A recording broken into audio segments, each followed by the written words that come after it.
Let's get into what we're going to be talking about today. A lot of you guys liked that last tournament review I did for my Premier Challenge that I won, but the main thing people wanted was like actually being able to see the games, and since there wasn't a stream at that Premier Challenge, that made it really hard to explain some of the board states, and a lot of people just really didn't vibe with it. You know, there's only so much you can learn from just me saying what happened from notes that I took. So what I decided to do was get certified as an organizer, right? Get certified as an organizer on Limitless so I can host my own tournaments. And then from there, right? From there on Limitless, I can host my own tournaments and we can look at every single sort of situation. We can look at all the standings. We can see the percentage of every single Pokemon used, their win rate, all the different teams people are using, and we can break these things down turn by turn, move by move, matchup by matchup, and then even better than that, right? I recorded my full playthrough. Of all of my rounds from the tournament that I hosted. So you guys are in for a pretty good one today. So hopefully you guys are excited. Again, the team that I used is right. Pairings. I'm like going all over the place. The team that I used is the one that you've been seeing me use pretty recently. It's this one that uses like Weezing, Roaring Moon, Gothitelle, Regieleki, Flutter, and Torkoal. I'm just very, very comfortable with this team. I won a Premier Challenge with it. I top cut a Premier Challenge with it. And it's just like a really, really solid team in my opinion. Probably like one of the best variants of Weezing that I've seen so far. So we're going to be playing this today, and we're going to be going up into our round one, so we can then go to pairings. We can sort this by round and see like everyone that we play. So we're gonna be going against Chocolate, one of the players that's gonna be going to San Antonio, and they're gonna be playing like hard TR. And so this is their team. I actually made them this team in like a coaching session. So I think this is like a really, really good version of like Indie Armoroo's like not Sunroom, but like definitely size spam with a little bit of like Sneasler. I really think Gallade adds a lot to the matchup. So we're going to be taking a look at how I would approach this matchup with like my Weezing Gothitelle team. And realistically, because that entity has the ability shield, it's always going to be able to get up the Psy Surge, which means like Weezing is very ineffective in this matchup. Whereas normally if the entity did not have a ability shield, Weezing Goth would be a great week because you can go like fake out one, taunt the other, next turn taunt the other. It's great. But since they're always going to be able to get up side terrain, you don't really need to lead Weezing here. That being said, things like Roaring Moon are very, very good into Psy Spam because they need to be able to utilize their other attacks to even be able to hit it. So that means Armourouge is stuck using like armor cannons against it. You know, Gallade probably has to come. Basically, Roaring Moon's existence in my team forces the Gallade to come in some matchups. Same thing goes for the Sneasler. Yo, thank you for the sub. I appreciate it. Love the battle experience being shared. I'm going to try my best to like review every single like turn by turn breakdown. We're going to be able to pause and review the gameplay as well. But going into this matchup, I think that actually they have the advantage, but I know for a fact that I have more experience since they're brand new to using this team. I don't really think my team has to care that much about a Choice Scarf, Final Gambit, Annihilate, but like the Sneasler should be able to be dealt with through the use of like Gothitelle and Flutter. The Armor should be able to be dealt with through the use of Roaring Moon, and all I really have to do for like game one, and I think like how you play game 1, 2, and 3 are going to be very, very important. I think the only thing I really have to really do in game one is over-respect Gallade. Not to make them lose faith in Gallade, but to make them, like, know they need to preserve the Gallade for game 2, so then in game 2, they're going to waste resources over protecting Gallade. They're going to be using Follow-Me's. They're going to be using other, you know, things that they can use to preserve Gallade, and then that's going to be how we basically win the set. So we're going to go into the VOD here, and I will say right before we get into these, this is my first time ever hosting a tournament on Limitless. And I had no idea how many people would have like team sheet errors and like match discrepancies and people not checking in. It was ridiculous. There was a team sheet error in this one. If we actually were to take a look, I'm going to tell you guys right now. Also, I'm not like enforcing any team sheet errors as long as it wasn't like super important. My opponent has like Dazzling Gleam on their entity here, and they had Echoed Voice. I think they forgot to like use the Dazzling Gleam TM. It's not really that important, but I just wanted to mention it because it is something that did come up in this game. So we're starting this thing off. I'm going to pull up my VOD right here, and feel free if you want me to pause this or go over turn by turn. Remember, you can see right now I'm going like Flutter Roaring Moon. The reason why we're going Flutter Roaring Moon here is because, again, we want to really put pressure on that Gallade. This is going to force Follow Me. This is going to force Fire Terrors. This is going to force our opponent's Gallade to really, really try to preserve its life force. And if we can force our opponent to put 100% of their attention on the Gallade, and preserving that Gallade while knowing full well, even if Trick Room goes up, we have Torkoal in the back. Like, that's how we're going to win. We need the Gallade to be at about 40% so we can then come in with Torkoal and just erupt out, even if they go with like a Fire Terror to block something like an Acrobatics or a Dazzling Gleam. So that's the idea going forward. So we see the very, very standard lead of Gallade and Entity, which I would say is the good lead here. They can go for Fairy Terror to block knockoff, Follow Me. They can go for like Follow Me Trick Room. They can go for Wide Guard. There's so many different things they can do here. And remember, I made this team that my opponent's using. I know for a fact that Entity is actually made to live knockoff. And so it's really, really hard to play against this lead, but there are things that you can do. In this situation where you're playing against like Entity Gallade and they don't have Protect on the Gallade, I would say you normally for game one want to double into the Gallade. You can also know that the Entity that we're playing against does have Protect. Normally, like, you want to double one of the mons that don't have Protect and force out those Follow Me's. That's what I would do in this situation. That's what I'm doing right here. So we can see I'm still taking my time. I'm also like still like managing the tournament while I'm playing these games. So we're over-respecting the Gallade. They could go Fire Terra. They could go Fairy Terra. They could go Redirect. They could go Trick Room. Another really cool thing about this, like I said, I have Torkoal in the back. So even if you were to go like some sort of like crazy Follow Me Trick Room, like let's say you get up the Trick Room, I think my last two mons are Weezing and Torkoal. So I would just be able to bring out the Torkoal, get ready to pop some stuff off, and realistically, I would just be able to swap my Weezing and be able to turn off your Armor Rouge's Flash Fire. So I do feel very comfortable doing a good enough amount of damage that Gallade. Note that I'm going to get a double KO. They did not click to Follow Me. Note that, like, I clicked Shadow Ball there. They could have followed me. They could have 100% went Follow Me Trick Room if they did go Follow Me Trick Room in that situation, and we don't KO the Indie. Note that they just went for a Disarming Voice, which is supposed to be Dazzling Gleam. And I were to, next turn, I would just probably swap out my Flutter for, actually I have Gothitelle, not Weezing, I'm so sorry. I would swap out Flutter for Gothitelle. I would Protect with my Roaring Moon, and then from it we have two mons that like really, really block what Gallade's trying to do. Gallade's already at like 40%. We can finish things off, weave things in, waste a couple turns of Trick Room. There's the Goth right there. And from there, we would just win with Torkoal in the later stages of the game. So that was the idea behind this going forward. I would say, though, this is my first game of the day. This is the first game of the tournament. It's pretty sloppy on both sides. I think this is their first game of the day, too. Definitely going to have Dazzling go on that Entity. And like I said, I'm not one to really try and punish incorrect team sheets. But, you know, sometimes these things do happen. And also, guys, let me know if you're watching here how the audio sounds. I know we're not getting any in-game audio. I guess I could turn the in-game audio on, but I mean, let me know if you want to hear the in-game audio. I could definitely turn it on and then mute the Switch audio that's going on. So let me know. But I definitely think like it's easier without it. So there's a knockoff. Like I said, this Entity always does live the knockoff. So that's actually the highest roll that you can get.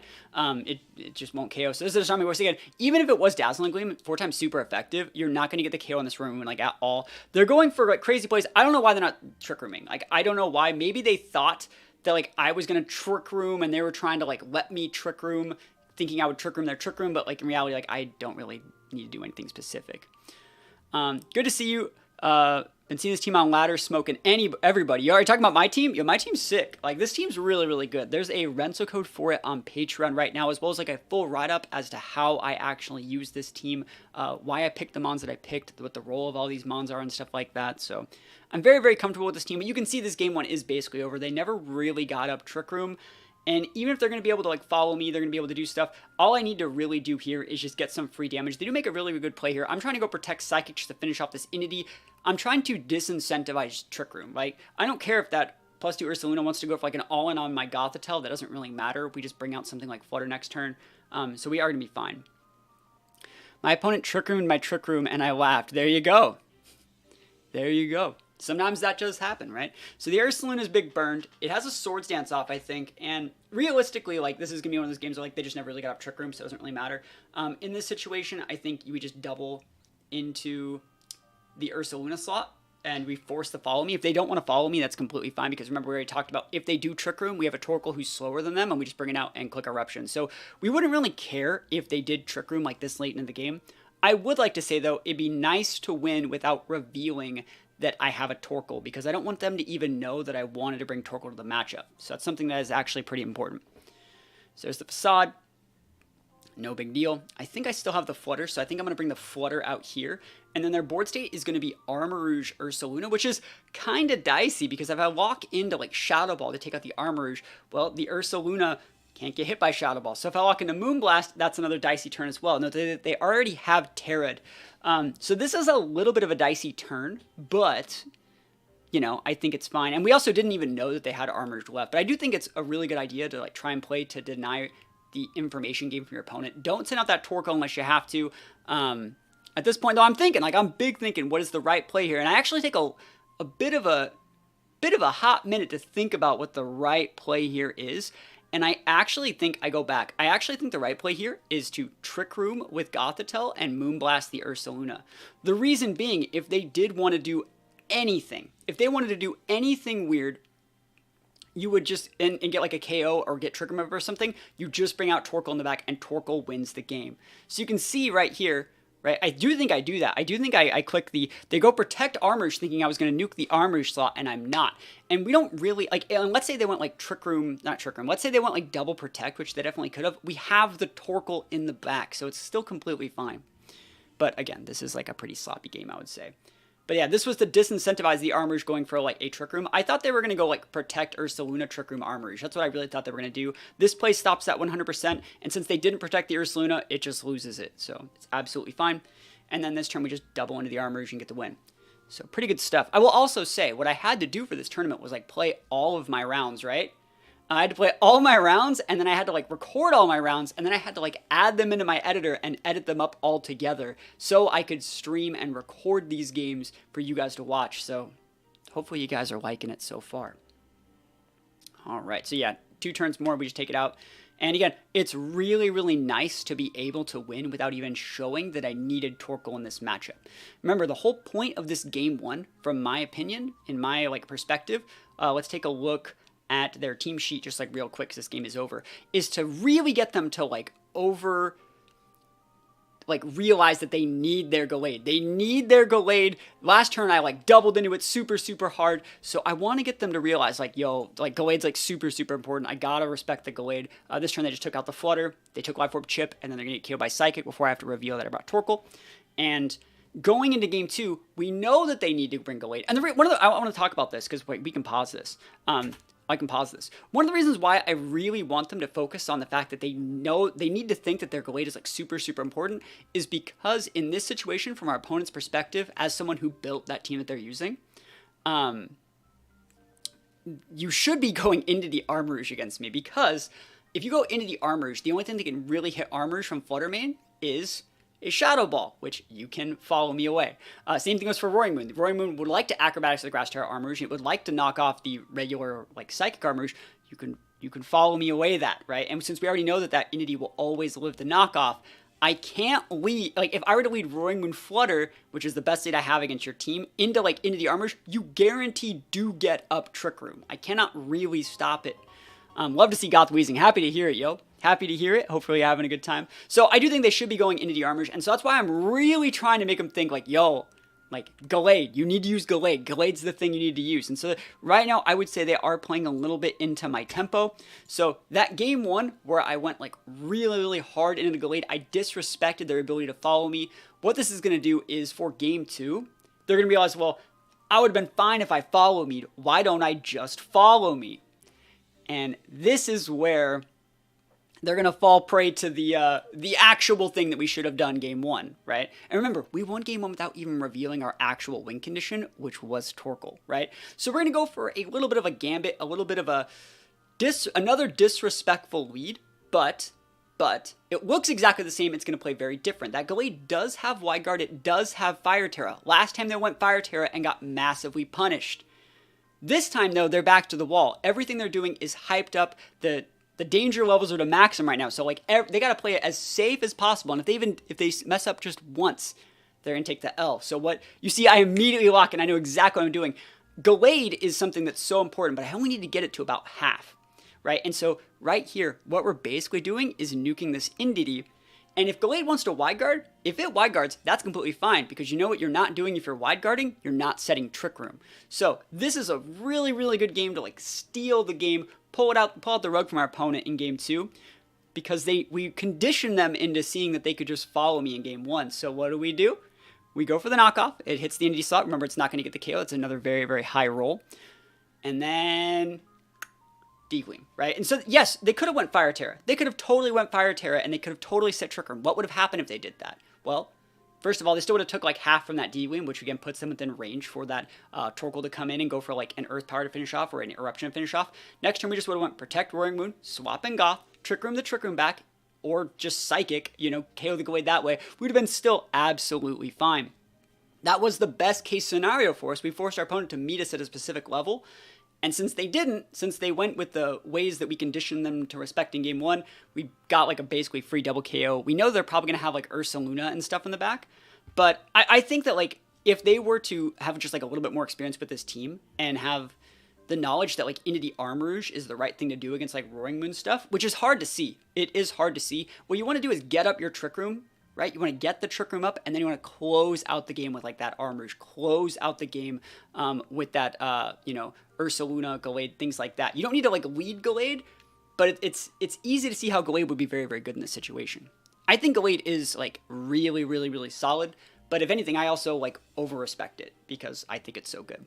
So they have the Ursaluna, they have the Armarouge. We haven't like won yet, but that Armarouge does not have Wide Guard, it has Protect.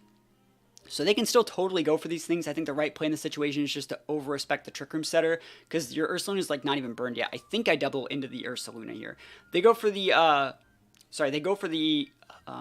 Terrasilize into Grass, which is completely fine. They don't want to take that big knockoff damage. But they're also making it so they're neutral to Fairy now. It's a lot of damage done. Holy moly. And they're just coming hot with the D-Gleam. Absolutely massive damage. I think if I was them, I would have tried to, like, protect the Ursaluna. But, like, it's completely fine. Wasn't really that much they could do in this situation after that turn one. And I don't even think they really did anything wrong. I think, if anything, they just got caught up in the tempo that I set. So, you know, it is what it is.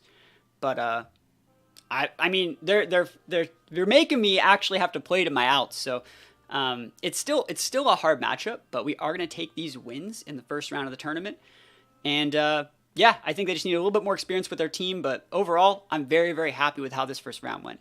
SD more like dead. I know, right? So Ursaluna goes down, and we do stay taking those wins. So pretty good stuff for round one.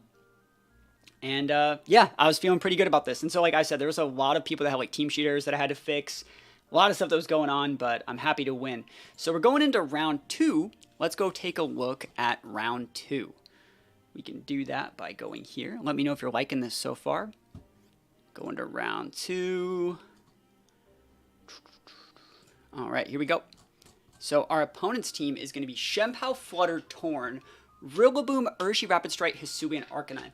I don't know where this team came from. I don't know if someone like top cut with this team, but like these six, I think are the exact six that Alex Kwan used in the finals of the Premier Challenge that I fought him in. He might have had like a Chi or something instead of one of these, but like I think it's like the exact six, and so I do have a little bit of experience playing against these. Shempow is really, really hard to play against when they have the double dark. When they have Sucker Punch and another dark, because if it was just Sucker Punch, we'd be able to like Goth super abuse Shempow. They would never really be able to stop us from Trick Rooming. This guy actually has the dark attack that can hit us even if we're using a not damaging move. So that's actually really, really hard matchup. Booster Flutter is really hard because we don't actually know if it's a Booster Flutter that is like still a full speed Flutter. Obviously it's going to be getting a speed boost if it's Booster in this situation, but we don't know if our Roaring Moon's faster, which is going to make the matchup very hard. And then Tornadus, very, very standard Tornadus. I think Steel Terra Tornadus is probably one of my least favorite matchups to play against at all in the history of like this game. I don't really like that very much. Standard Rillaboom, Urshi, Mystic Water, Water Terra, very, very standard. And then that Banded Arcanine, they can just come out massively big and just go for those big rock slides, those big E-speeds. Normal Terra, the same one Alex had, but Alex uses, Head Smash instead of Iron Head, which is actually, like... I would say Head Smash is better, because it's just, there's so many things that, like, I can't lead Torkoal into that, I can't lead Goth into that, versus I can lead those things into, like, this Arcanine. So, if we were to go take a look at how the game actually goes out, let's resume play.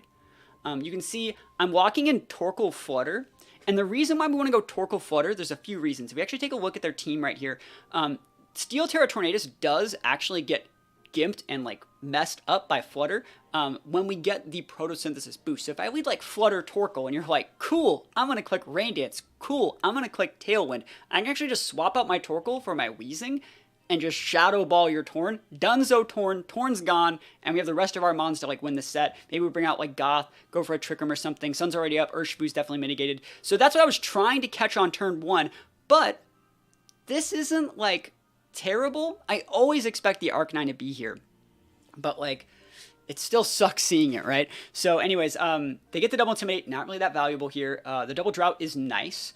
And so I'm going to make a really, really weird lead. Obviously I get my special attack boost. Yeah, this is such a weird play, like, but I think it's the one that has to get done. I think I go for the Earth Power here. I think I pivot and Earth Power, which, you know, it's hard to say what's right or wrong in this exact situation, but if we can get the Arcanine off the board, it's going to be a lot easier to flowchart the rest of the set.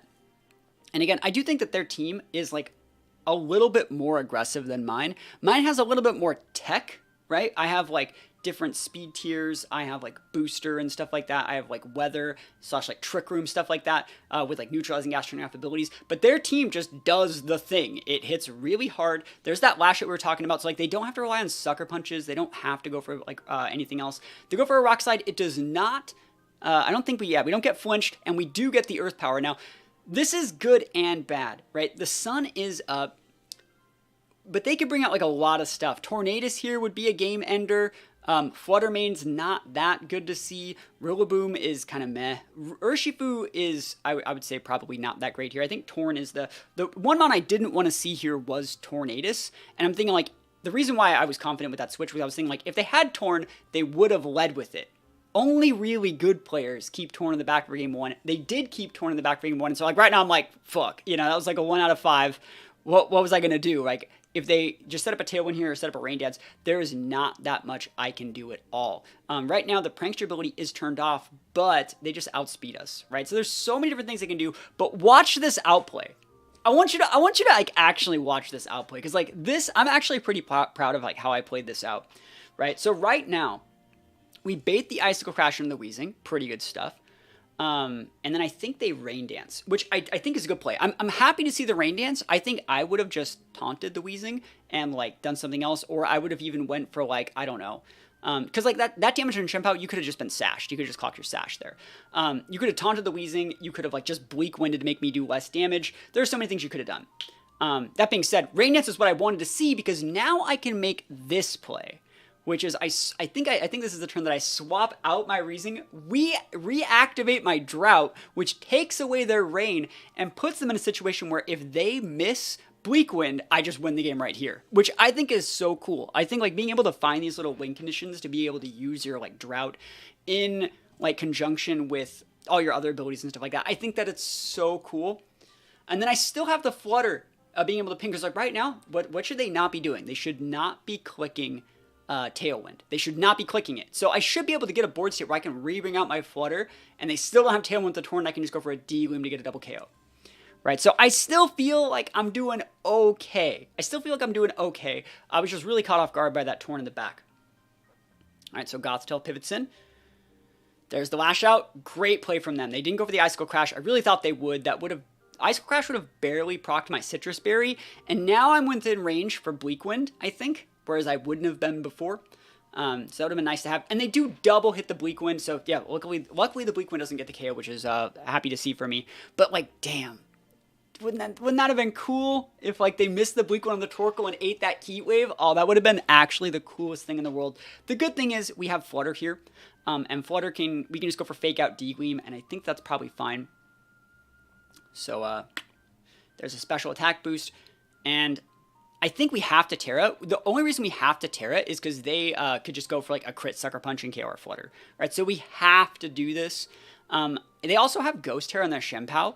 I don't think they've Terra'd yet, but right here, I'm going to be respecting their Torn's ability to have Steel Terra, right? The idea is I'm going to go Fake Out and Dazzling Gleam, and if they wanted to like Steel Terra, they'd still eat the Fake Out D-Gleam, and if they wanted to like protect with Chien-Pao next turn, I would like swap in the Weezing, turn off the Prankster, and just get the same KO. There's Protect Chien-Pao. I expected that for this turn, and so I think they're just trying to go like, you know, protect Tailwind, which like I'm not going to let them. I do take Rocky Helmet damage from this Torn. I'm going to lose my Gothitelle here, but I did get the Torn off the board, and I would say even if you end up losing game 1, getting yourself into a situation where you can see what four they brought, like force your opponent to show everything possible that they can in a game one, like you're going to be doing fine. Because like I feel like this game didn't go the way I wanted it to. That mid-game Torn was so smart. And now that I know that they're like a mid-game Torn player, I can use that to my advantage in games 2 and game 3. So let's see. We bring out the Weezing here, and they go Urshifu, and I'm like, we might win. Like, we actually might win. I actually thought that I had it, because my Flutter's not full speed, full special attack. We got some bulk here. We got some bulk. So we just click this D-Gleam. Like, what else would you have me do? We click the D-Gleam, right? I click D-Gleam. I click the Wisp into the Urshifu, because that's the one that you need to Wisp. Remember, Unseen Fist and Sword of Ruin are turned off right now. And it's sunny. So, like, this is our best shot. I'm really thinking about who I need to hit with this, and I decided to go into the Urshifu. If they wanted to protect Urshifu and do something with Shenpao, I think that would have been fine. So, yeah. Anyways, here they are. Look at this. Look at this guy. Look at this. He goes Water Terra Urshi, which is completely fine. Nothing wrong with that. Water Terra Urshi, Mystic Water, Water Terra Urshi in the sun. Look at this Aqua Jet damage. Look at it. Look at this. This is so dumb. That's so much damage in the sun. And then they hit the Icicle Crash, and I'm like, oh, I'm dead. I thought I would live. I thought that Aqua Jet would do like 20 HP. It ended up doing like 50, right? And so that tells me like they're probably adamant, right? That's too much damage. Like, that's too much damage. And I'm thought to myself, okay, well, I need to start planning for game 2. Remember, we already took in that they were like a mid-game Torn player. They want to like lead that Arcanine. I think I'm going to be fine for game 2, but game 2, I am going to have to go into like more of a Trick Room mode because they were just like super, super aggressive. That being said, I have not lost this game yet. If I can burn the Shenpao, I can actually weave in my Protects to get myself my leftovers value and outvalue both of those burned Pokemon, right?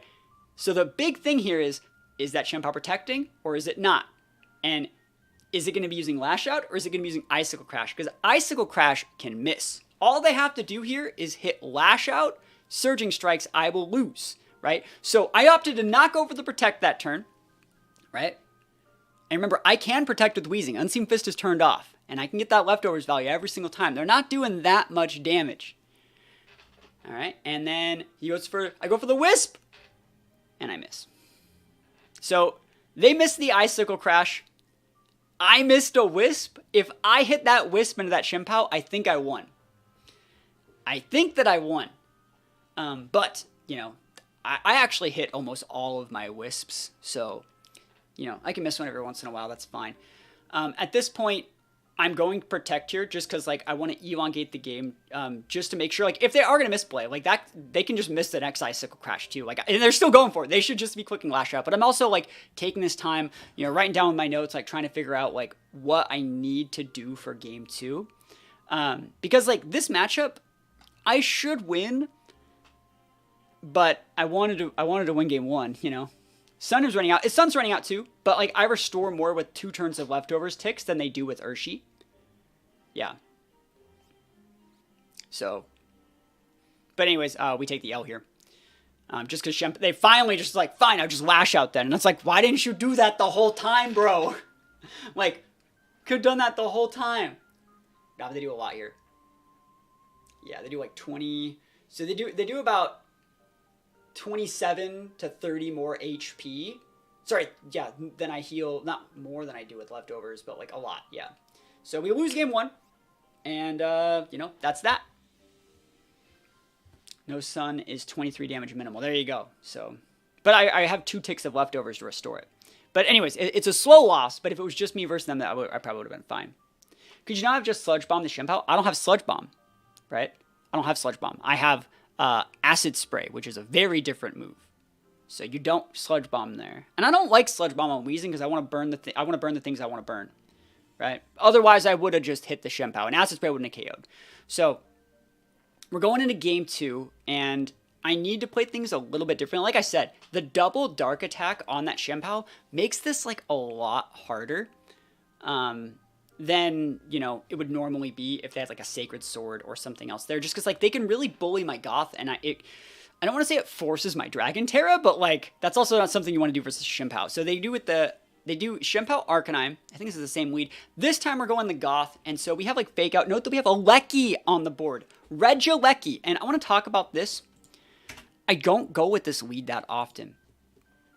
Why would I use Regieleki as a lead here?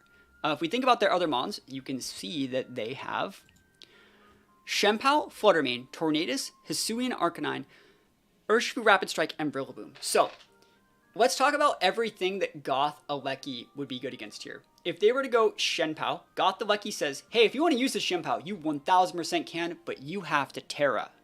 Or you're protecting, which means like, hey, you're not doing your thing. That's great. If you would like to use your Fluttermane, you can 1000% use your Fluttermane. It's not that great here, but like you might go 1-for-1. That's fine. You also let yourself get E-webbed. I think leading Fluttermane in this matchup is not that great. It's just my opinion. If you want to use your Tornadus, which does not have Protect, if it wants to fight this Lecky, it has to Terra. It's the same thing as Shenpao. If you want to use it, it has to Terra. Rillaboom. Rillaboom's good here. Should they bring Rillaboom versus this team? Hell no. They should not be leading Rillaboom. They should not be leading. They can definitely bring Rillaboom in the back, but should not be in the lead versus like Roaring Moon, versus Weezing. Even though they have that Fire Terror, they shouldn't be leading with it, so we're safe. Rapid Strike Urshifu. You do not want to use Rapid Strike Urshifu against Alecki and Hisuian Arcanine. What this lead says versus Hisuian Arcanine, which we know that they've already shown a... they've shown that they want to use Hisuian Arcanine as the lead. This is bait for Hisuian Arcanine. So what this should be doing here, this lead that we have right here, it should be forcing them to heavily over-respect the Regieleki, taking away stuff from the Goth. They probably think I'm just clicking Fake Out. And you can see what I clicked. I clicked Thunderbolt to do damage to that Arcanine. We're going to try and get that Arcanine within range for us to actually come out with Torkoal and use Eruption. And we should be able to safely use Eruption when we get a Trick Room up because they're going to be doubling into the Regieleki. That's the idea here. That's the whole idea behind this. This Regieleki is also EV trained to be able to live a Shenpao Sucker Punch. So even if they go like Ghost Terra Sucker Punch, like Rock Slide, they'll eventually KO the Lecky. I'll get up the Trick Room and I'll be able to bring up my Torkoal. And then if their Shenpao has to Terra, right? If their Shenpao has to Terra to make it so they don't get Fake Outed, now I can hit it with a Psychic. So this is all like 1000% calculated setup, ready to go. The only thing that gives us a problem in this situation is the E-Speed plus the Sucker Punch in the Recce. That would have been problematic. They didn't go for it. And the Rock Slide flinch into my Goth. That would have been really, really bad. Luckily for me, we just dodge it, right? But this is 1000% the weed that I was, one of two weeds that I was trying to check, and one that I was fully confident would end with a Trick Room. Isn't that a free E-Speed and a Sucker, though? No, he could have. 1000%. But, like, I want you to see, like, all right, let's pause it. If you go E-Speed Sucker into our Lecky, first of all, I could have just clicked Protect, bro. But if you KO the Lecky and I get up Trick Room and then I bring out Torkoal, you still lose, right? That's still an L for you, right? Because you can't swap because there's Goth on the board. So then I just Earth Power your Arcanine, Psychic, break your Shenpao Sash, and then just Heat Wave out for the rest of the game. That's just the idea. So it would have been worse, right? It would have been worse if they did that, but I wouldn't have cared. I mean, I would have cared. It would have been a lot worse, but I still would have, like, that's fine. Like, I just wanted up Trick Room. We wanted to get Trick Room up, right? And so in this situation, I'm thinking that their Shenpao is going to Protect. I think the Shenpao is going to Protect. I want to be able to reset my Fake Out because I know they're going to be bringing out... I'm preempting them going for like Tornadus or Rillaboom somewhere in the back, and I want to have a re-Fake Out pin. I know that I can get this Arcanine off the board. So, and they already showed they locked in Rock Slide, so they can't like use E-Speed or something like that. So they're going all in on Torkoal here. And maybe there were something to say, like maybe I should have just like Psychicked the Arcanine. Maybe I should have Psychicked the Shenpao. I probably could have done this like a little bit cleaner. But I really, really thought that they were going to Protect. I really thought that Shenpao was going to Protect. But I did turn off the Sword of Ruin here. That was one of the reasons why I wanted to turn that off, just in case they did attack. And then I thought this would kill Arcanine. I don't think it does, right? Yeah, never lucky. Oofs. Not killing Arcanine. I probably should have just, like, doubled into the Arcanine. Like, Psychic plus Eruption into Arcanine. You know, but, hey, good thing for them. They played really well not protecting that turn. Like, I thought they were going to Protect. I really thought they would. We dodge a Rock Slide. I got lucky here. I got lucky with that dodge Rock Slide. Would it have KO'd my Torkoal? Maybe. That would have been something I didn't want to happen? Yes. So, we got lucky we dodged a Rock Slide. Sometimes lucky. I mean, I missed a Wisp last game, so we're even. In this situation, I'm really, really thinking if I want to Heat Wave. I'm really thinking of what I want to do. They can swap here, right? They can swap. They're allowed to swap. There's no Goth on the board. If they want to swap in a Rillaboom, it will not activate its terrain. If they want to swap in like Urshifu, I'd like to get that guy to about 60% so we could always KO. And remember, one of the things we talked about when going to the team preview for Game 2 was the whole point of that lead was to start Game 2 by them having to force Terra just to play me. So there aren't those like weird 50-50s that happen. They can't go like Steel Terra Torn. They can't double dip their Water Terra like they did in Game 1. They had to Terra to just not die. So in these late game situations where they see like Urshifu here, it's going to take just a little bit of damage, I think. It's not going to be able to Terra to lose that weakness to Psychic. So Goth's going to be able to come in and go for big Psychics against it. So that was the whole thing that I was kind of trying to do with that last lead, was trying to force them to use their Terra early. So we'll go for an Eruption here. Pretty good stuff. I think, yeah, Eruption's great there. I really thought about, like, doubling into the Urshifu slot, but, like, that's just enough range for us to KO with Goth. I go with the Acid Spray, right? And so now he's within range for a second Acid Spray. It's within range for Goth. We're in a great spot here. But that Arcanine is able to come back in later on in this matchup and go for E-Speed, so I do have to watch out for that. So he has, like, a Sucker up. He has Aqua Jet potential up. There's so many different things that they have up here. And I really like this play from me. This is the second time they've shown, like, kind of like how they want to play this. Know that Shenpao, its Protect is on cooldown. So, like, I'm going to respect Shenpao this turn. I'm going to be protecting my Torkoal while in TR because I don't want to get doubled up into. If you want to go into my Weezing, you won't even get the KO anyways because like, if you want to, like, Sucker Punch and Aqua Jet my Weezing, it won't do anything, right? They're trying to make Torkoal do less damage with Eruption. That's the whole reason they're trying to win here. We take out the Shenpao, and there's just not that much they can really get done. It's Sunny. I think that Torkoal is still so good against, like, Urshifu Water. I think Urshifu Water is, like, one of the best mons, probably the best mon in the game. And Torkoal just does a really good job of, like, making it hard for Urshifu Water to exist. And again, I don't think they protected, right? So that Urshifu, they had to play risky there, not just straight getting Wisp or losing the game. So I think we're in a good spot here. Arcanine is low, but I don't know if that's, like, I don't know the range on this. Like, are they going to be able to, like, what would you do here if you were in my situation? This is the last turn Trick Room, and I click Eruption. I should have just clicked Earth Power or Heat Wave.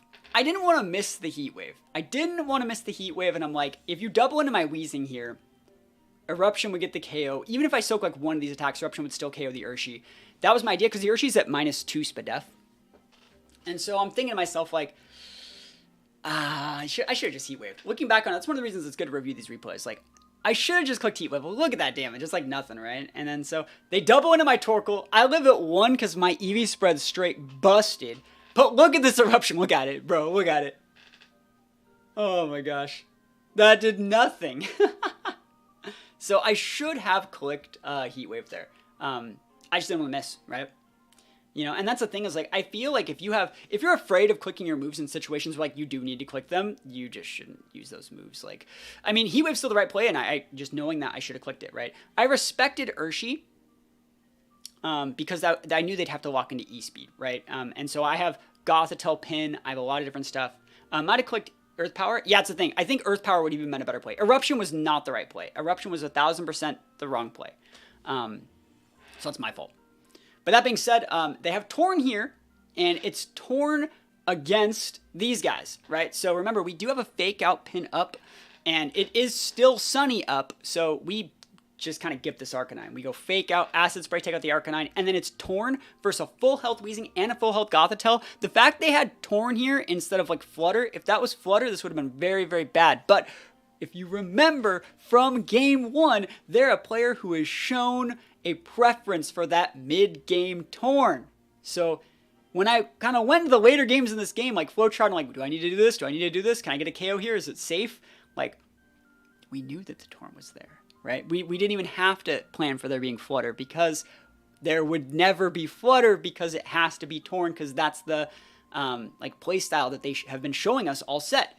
So in this situation, the right play is to go double protect, get those lefties values, wait out the rain, make them waste their PP on Bleak Winds, and then next turn, you know, we'll eventually just get it. There's no way that they can actually stop, like, the Acid Spray plus Psychic spam, so they just take the L here, they take the Scooperino, and we go to a Game 3. So we bounced back good there. I did dodge one Rock Slide, but I would say I had a much better turn 1, and in that turn 1, I dictated play and I forced them to react to what I wanted them to. So that was exactly how this worked, right? So we're going into game 3, quick, right on into that game 3. And what always happens, all right, so here's the Rilla, and I'm going to tell you guys right now, the fact they're waiting Rilla, that's correct. Good job for them. Rilla is the thing you actually do need to be waiting versus Goth, because Rilla has a faster fake out, which means like 90% of the stuff that Goth's trying to do with the mind games of, am I fake outing or trick room, you can just say, fuck your mind games, I'm fake outing your Goth, right? So, good job on the Rilla lead, bad job on the rest of it, because this is bait, right? So I know they have to bring Rilla here because I've been bullying them with Goth, and you also need to potentially just nuke the Goth. So in this situation, they have that big banded Arcanine, and I set the Sun, and this Sun here is actually, remember what I did in game 1? Do you remember what happened in game 1?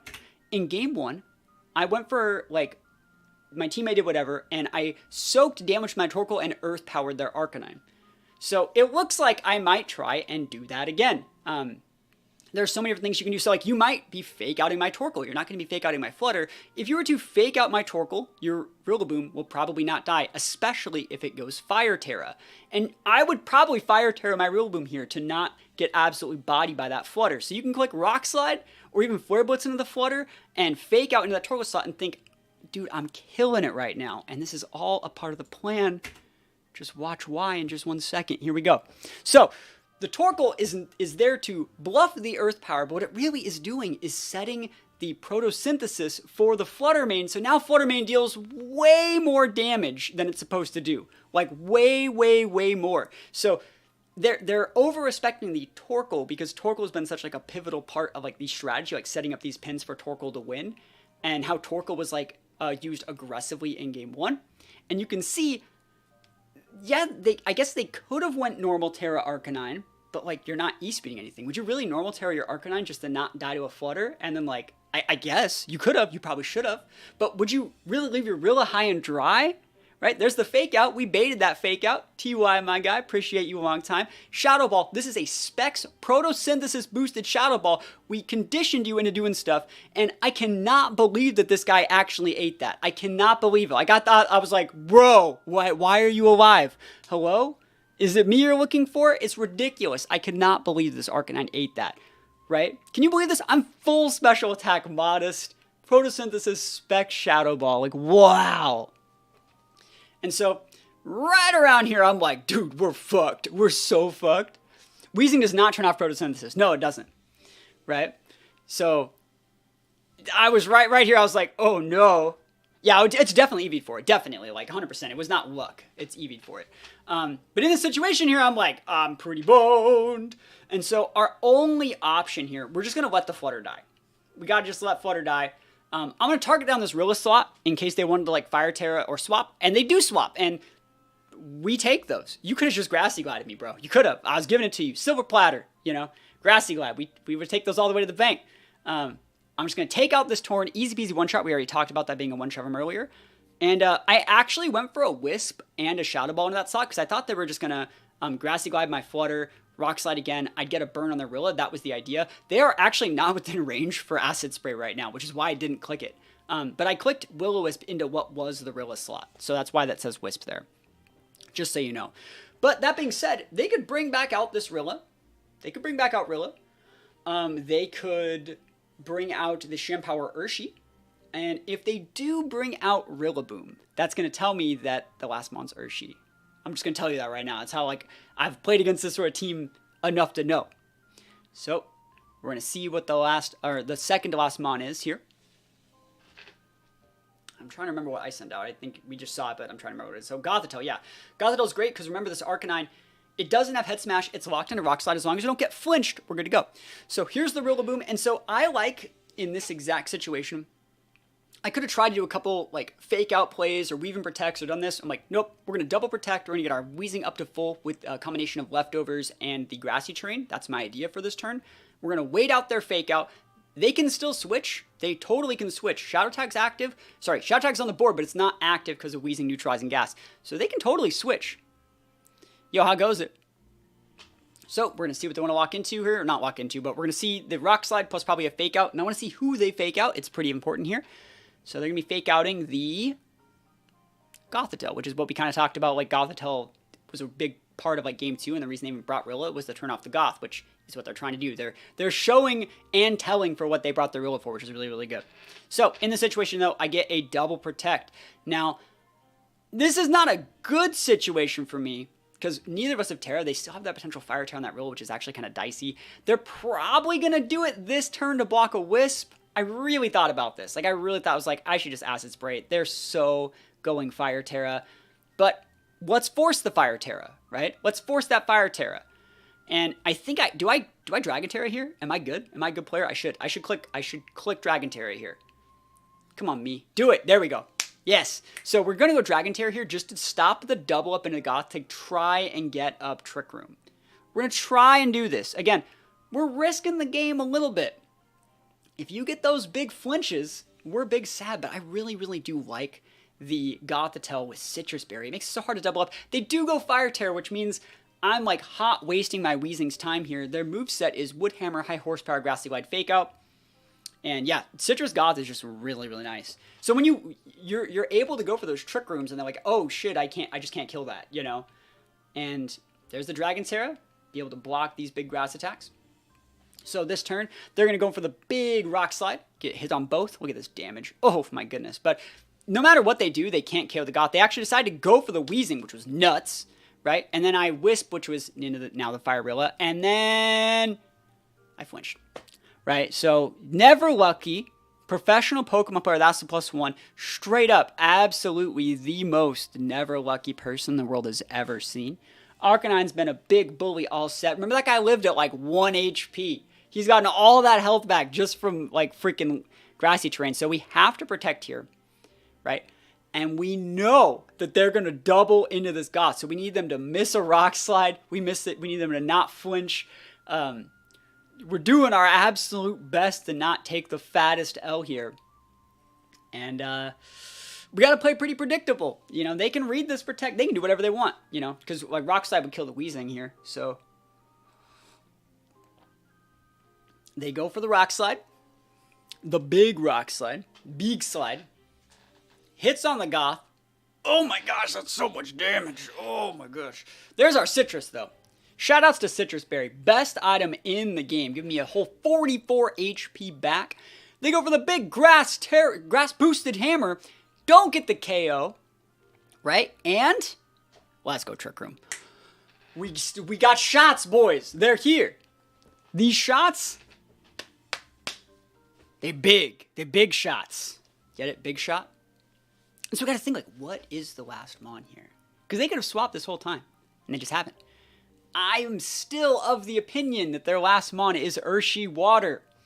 So that means, do I want to try and save my Weezing to, like, try and burn the Urshi Water? Do I want to try and save my Goth, the Psychic, the Urshi Water? It's hard to say, right? I think that I just go for the Acid Spray. I think that I just actually throw a double attack into this, because I know for a fact they can't just KO both of them. Right? You could only KO one, realistically.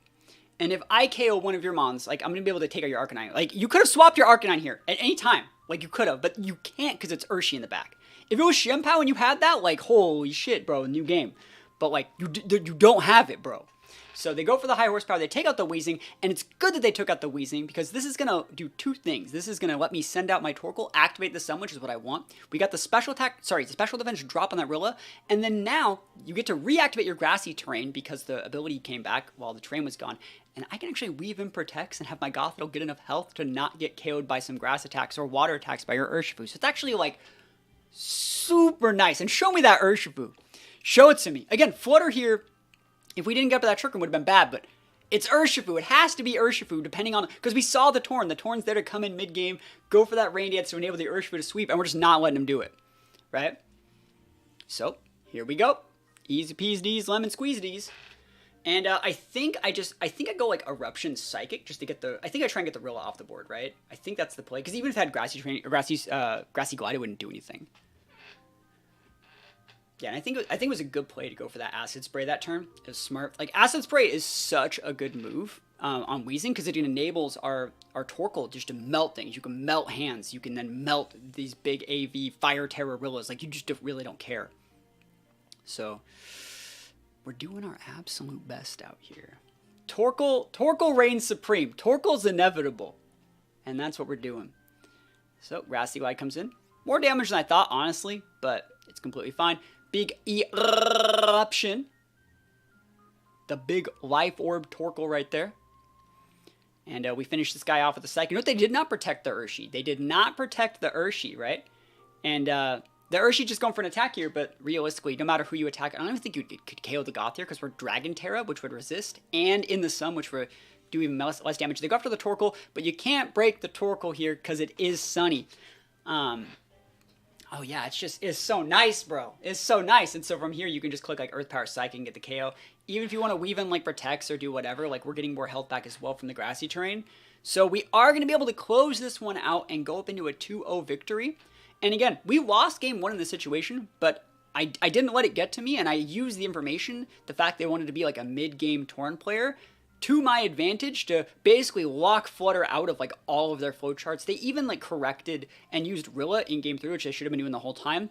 And it gave us a little bit of problems, but like we adapted. Yeah, I would say like I just played this one to my outs. I have experience in this specific matchup, which did help a lot.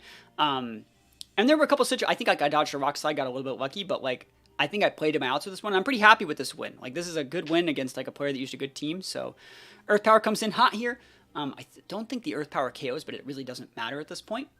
So, yeah, we just come in hot and get those big wins. Dude, Torkoal busted. Torkoal big busted. All right, so there's the Aqua Jet. Again, not getting the KO, dude. Torkoal big busted. And the Earth Power is going to leave him at like 1. And then Goth just finishes off a Psychic here. Right when I used this Earth Power, I was like, holy shit. Because this is the last turn Trick Room, I think. This turn or next turn. And I'm like, no, it's next turn's last turn Trick Room, so you get it protected. But I was thinking like, I didn't like use Fake Out or something, right? But we take these. And we'll take those wins all the way to the bank. So one thing about this as well is like, I'm hosting the tournament, right? I'm hosting the tournament. And there's so many team sheet errors. There are people that have so many team sheet errors, and there's people that were saying like my opponent like DC'd, or we report the score wrong, or my opponent forgot to check in, and like I have to like TO this tournament and run it, and like it's so hard, right? It's so hard. Even if they got overprotect to KO Goth would have had to, yeah, Goth had it easy. I like where your head is. Assessment seems solid, great match from your opponent. Yeah, they played really well. I just, like I said, I have exclusive matchup experience versus that team in like a best resetting from like a high level player. Alex got second in the PC to me, and then he got second in the MSS last week using that like same 6. So yeah, it's weird actually. I'm going to talk a little bit about some stuff here regarding the tournament here. Let's go open this back up. So we're going to go into round 3, and at the end of round 2, there was a situation. There was a situation with this game right here. Let's go and look at the situation, because I want to show you guys how this works. They requested a judge. Pedro requested a judge. There was a team sheet error. And they had the wrong Terra on the bundle or something like that. Yo, Monk gifting a sub. Yo, holy moly. Thank you. Thank you. Hopefully you're liking this tournament coverage. Hopefully it's helping you win a little bit. Thank you so much for that big sub. I appreciate you, my friend. Put some subs up for that one. But yeah, there was a team sheet error. And they requested the judge. They wanted me to change the result of the game. The only issue with that is they requested this after the round was done. So I can't go change it, or if I could change it, I have no clue. Like, people are already playing their round 3 games when they want me to change who won this game and how that actually like affects like the matchups. Like, we're into round 3. So realistically, you see, I'm playing Pedro here. I'm playing Pedro, and then like Andrea got boosted up to play like someone else too. Andrea's apparently supposed to lose. There's nothing I can do about it. And so we're already in game 3. They're trying to get us to like fix it. And I'm like, I can't. So I'm sorry, but that's just how it goes. It gets even worse. It took so long trying to fix that. What would happen if that issue happened in the last turn? Well, that's the thing. They reported the scores. If it would have like happened and they didn't report anything and then they called the judge and I came in there, I could have assessed the situation. They like finished the game and reported the scores, and so we moved on to the next round. and then they called the judge. So I don't know. Anyways, it was just a weird situation. Pedro was supposed to win. And you see, I'm playing against Pedro now. I'm playing against Pedro now, and because that took so long, Pedro didn't check in the game. He didn't check in. You have to like click a check-in button, and he missed the check-in for our game. And so I'm like, let's just play it out and see what happens. And if he wins, we'll see what we can do about it. So Pedro's team is down here. So his team is Booster Flutter, which I think is one of my worst matchups, because I don't know, again, how fast it is. I don't know if it's a Booster Flutter that's still faster than my Roaring Moon. If it is, we just straight lose. If it's not, it's hard to say. Grimmsnarl screens are kind of a bit weird. Screens are kind of good against my team, and I have to go kind of Weezing to stop, and I don't know how much speed your Grimm has. Grimm and Weezing have the same base speed, so that could be a little bit dicey as well. Ogre Pond, Water Pond is, it's Water Pond. You see it every once in a while. Iron Hands is problematic. Landorus is something that requires checking, and then Heatran is actually like really, really hard for my team to deal with. I do not like my matchup into Heatran, so this is going to be a really, really hard set. And let's go back to the VOD and see how I handle it.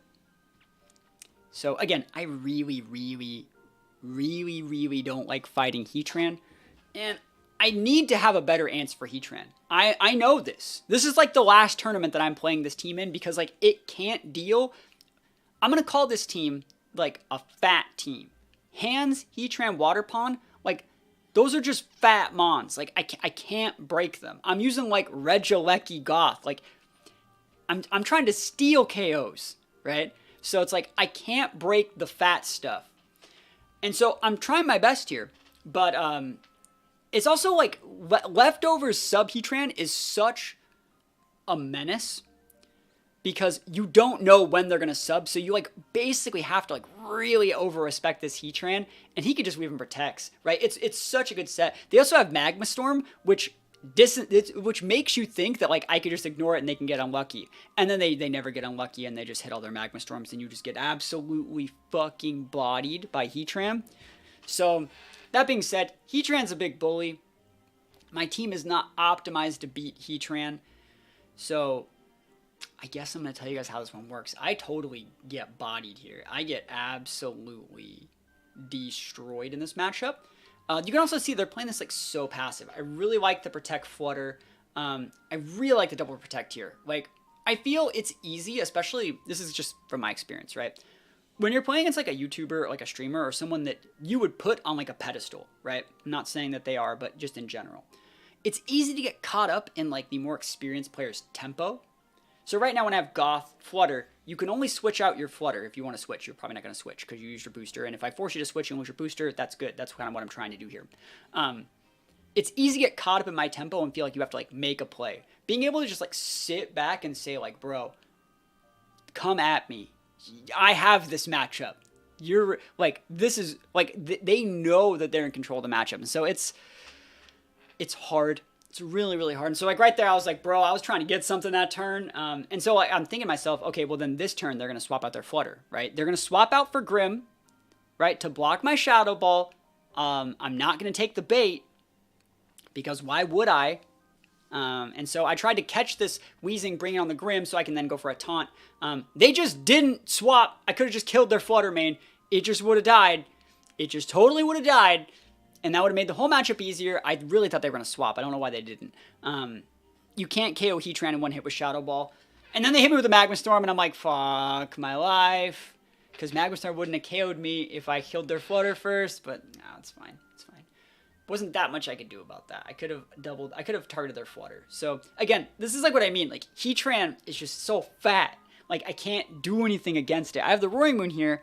And so at this point, I know for a fact, like me personally, I'm already in my notebook. I'm thinking like what I want to do for game 2. The last thing that I'm going to try and do is I'm going to try and see the speed tiers on this Flutter main. I want to see if my Roaring Moon can outspeed it, right?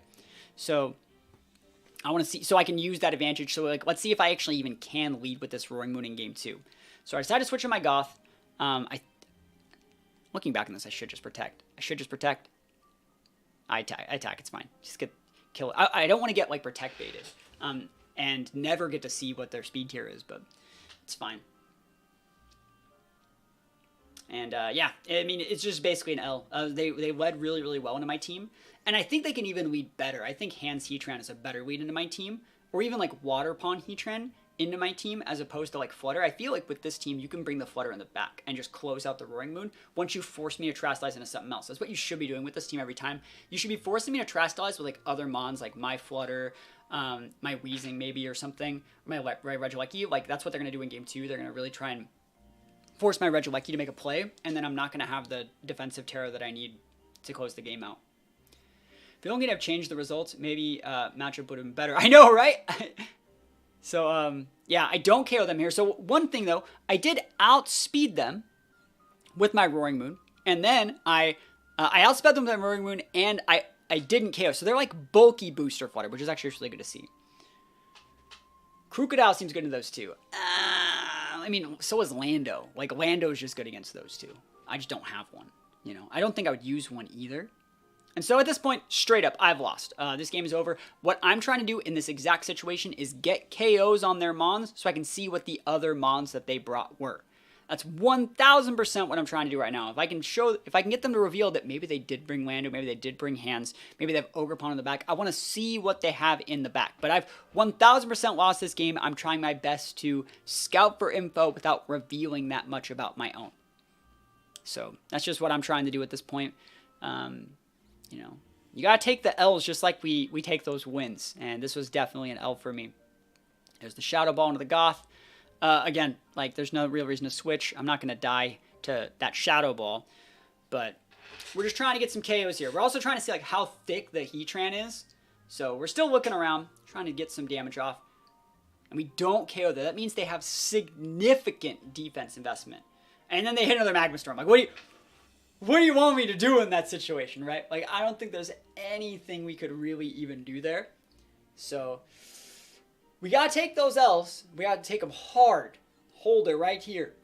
Nothing we can do about that. And so after this game, I'm trying to think like what I need to do in game 2. And I like the changes that I'm going to do in game 2, but I do not think this is a good matchup because it forces me to exude like a ton of resources to play standard. I'm going to have to go really, really exposed just to be able to play versus this team. And I don't think that's the way I should do it.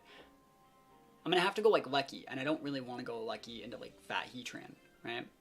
And I can't like go for Trick Room as much because they have the Flash Fire Heatran. So like even if I like got up a Trick Room and got Torque on the board and then we're able to switch in Weezing to mitigate the Flash Fire, I would still not probably get the KO.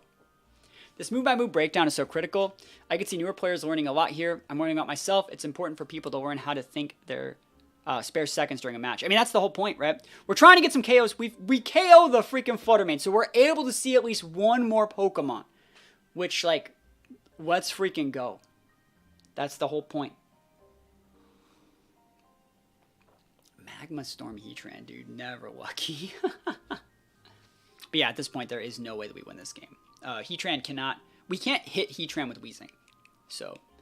And there's the hands. I was happy to see it, right? I knew that it was there somewhere, but, you know, I wanted to see if they were like, you know, like in the previous game, we saw like that mid-game Torn. I wanted to see if they were like mid-game Grim. You know what I mean?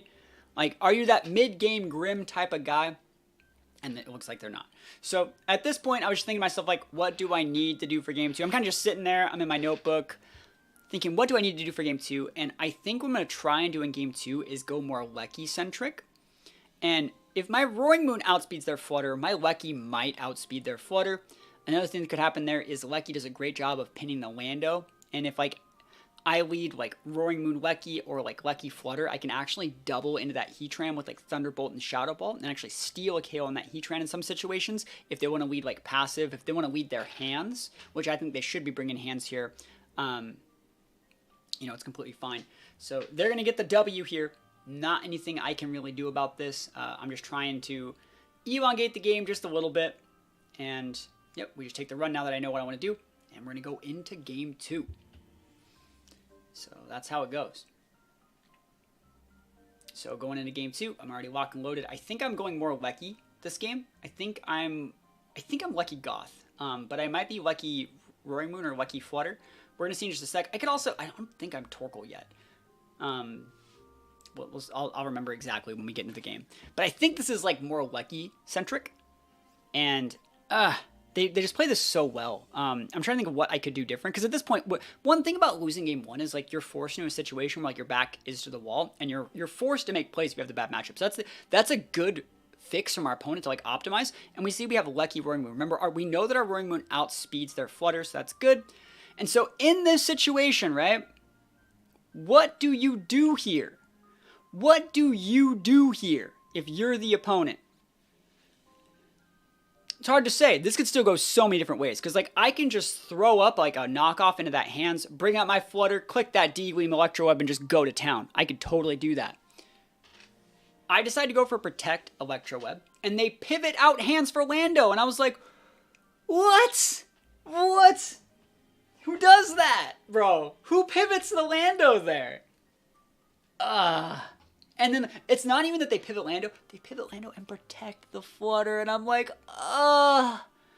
that's so defensive. It's so fat. What do I do against that? Again, this is a really good play. This is a very, very safe play. There's not a single thing wrong with that play. Even if I go for like the knockoff into the Lando slot or anything, like it still would have been a good play from them. And so I'm like, oh my god, like I'm so dead. I have to do this in the Lando. I have to Terra Blast Ice the Lando. You see that I have Terra Blast. It's open team sheet. You see it. I have to freaking hope in a prayer. Freaking Bon Jovi living on a prayer out here that you just leave that Lando in and then like I like crit your Flutter main. What do I do in that situation? If I swap there, the Flutter just rolls me over. So I really like how patiently they played this. They have me wrapped around their finger. Straight up. Like, they planned this out the whole 9 yards. Nothing I could do about this. Right? What would I do here? What would you have me go like would you have me go like acrobatics? Because like knock off the Flutter main already lost its item. That's the acrobatics damage. That plus Thunderbolt doesn't even kill like bulky Flutter. So like I don't think there was anything I could have done. I could have, like, Tailwind, Thunderbolt, Flutter, fodder the Roaring Moon, bring in my own Flutter. I guess that's a really hard thing to see, by the way. So, yeah, it's hard. That was hard. And so, this is just an L. Like, I have my Flutter here, but remember, they got that Lando, right?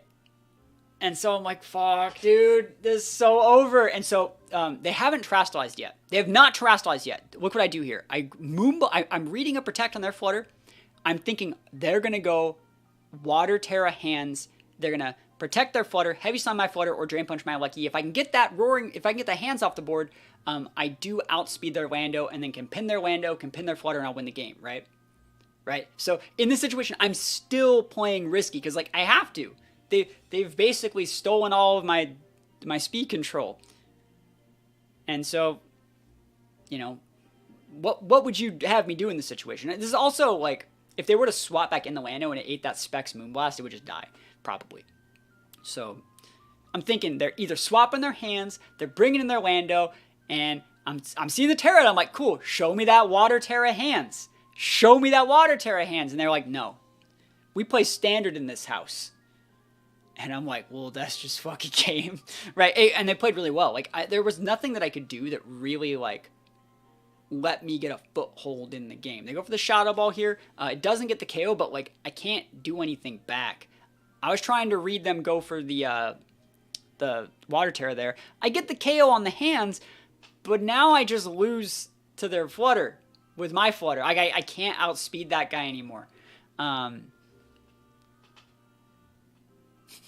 I think it was a mistake to introduce Pokemon that can outspeed Lucky. I mean, well, that's the thing, is it's like, the Lucky's not supposed to go first, you know? That's why just people don't use Lucky that often anymore. But yeah, this is like, and then, of course, Batman Heatran comes in, and I'm like, fuck! I'm like, what am I doing against this Heatran, bro? Like, And so, you see what I'm going to do. I think I have to make a read here. I'm trying to catch the Lando swap. But, like, this person had the exact right mons, the exact right leads, and they played it really, really well. This is not RNG. This is like straight up, I got outplayed fucking hard. And I don't think there was anything that these 6 that I had could do. I think if I had an Urshifu over a Regieleki, I probably could have done something different in this matchup. Or like maybe a Water Pawn or something like that. But with the Mons that I have, I think I played it about as good as I could have. Yeah, dude, booster energy Weki. I'm kidding. I think my only out here is to like either crit their Flutter Mane and or paralyze their Flutter Mane and read a Protect on their Heatran. And then from there, I would try to HP Ice their Lando and then have my I need to save my Flutter Mane to be able to Shadow Ball their Heatran. If I can't do that, I lose. Right, so that's the idea here. And right now, I'm saying, okay, straight up, I'm going to kill this Flutter. If they miss a Magma Storm, I'm going to say this. I'm going to say this right now. I'm saying this. If they miss Magma Storm, I win the game because their Lando's Scarfed. It's slower than Lucky, and they hit Magma Storm and I lose, right? But if they would have missed Magma Storm, bro, I win. Maybe. No, I fucking win. I win. I still probably lose. But, you know, it's fine. What I would have done in that situation would then, yeah. Nice Munas. Yeah, got the double Munas. Got 2 Munas. But yeah, great play from our opponent. Magma Storm's one of those things that's a bit dicey to play against. I leaned into them missing, too. Like, you can use moves like that as bait to, like, force your opponent to, like, misplay and, like, overcommit to them. And, like, when they just hit them, you look like an idiot, right? So they take these wins. Nothing I can really do about that. Do they not have Flash Cannon? No, they don't have Flash Cannon. They have Magma Storm, Earth Power, Sub, Protect. So it's like, that's why I said, like, bro, if you would have ever missed, I would have been fine, bro. But, yeah, that being said, we're caught in that really weird situation here where, remember, this person was supposed to win last round. And because they asked for a judge late, they got a loss. And they were a really good sport about it. And then they played me. And because of all that stuff that happened the round before, they didn't check in. They didn't check in. And so it wouldn't let me fix it. There's usually like a, so like if you see like, I'm going to go to this round. There's usually this thing that says like reset match. I can usually click this button and all these other things. I had to ask like Tom Hayden and a couple of other people that run tours what to do in this situation. Let's go back to my game. That doesn't even show up here. It's because that software, it doesn't work for your own games. I don't know why. So for future tournaments, I'm going to have to like add someone as like a judge so they can fix my games if I ever have an issue. But he beat me 2-0. I got slapped. And it wouldn't let me give him the win because he didn't check in time. He wasn't here. He was like 10 minutes late to the match because he was trying to get all that stuff fixed with the other guy. And honestly, he was a really good sport about it. And he said, like, don't worry about it. We're all just trying to play for fun. Realistically, this guy should be undefeated. He played like it. But we couldn't fix it. So it gave me the win. And I feel bad about it. But, like, at the end of the day, like, this wasn't, like, a Premier Challenge. There's nothing on the line. These are games just for fun to play, like, good opponents. And, like, I'm happy I played a good opponent and lost. He was happy to play me. Like, it's just for fun, you know, might as well just treat it like ladder. But yeah, there's nothing we can really do about that. He's also been streaming on Twitch. He just started streaming on Twitch. I think his name is, let's see if I can do a shout out. I think his name is PJ VGC is going to be my guess. Oh, come on. What is his name? It was like, is it like PJ? No, let me see it. Maybe he's in chat right now.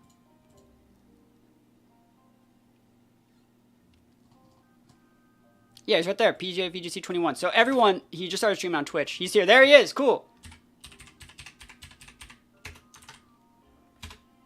Aha! So you guys can go click that little follow and go give him a follow, and you can go watch him be amazing on his stream when he wants to stream his own games. So go follow his channel. It only takes 1 second. You can click it all here through the Twitch thing. So go check it out. Again, you played absolutely amazing, my friend. You outplayed me. You're a really good sport, and I'm still trying to learn the software. I need to add a judge before the tournament so they can do this stuff to me if like something like this pops up in the future. So that's pretty much that game. But I think they played really, really well, and like that Heatran, too good. Heatran too good. So let's go into the next game. All right, so we got our next game, which is right.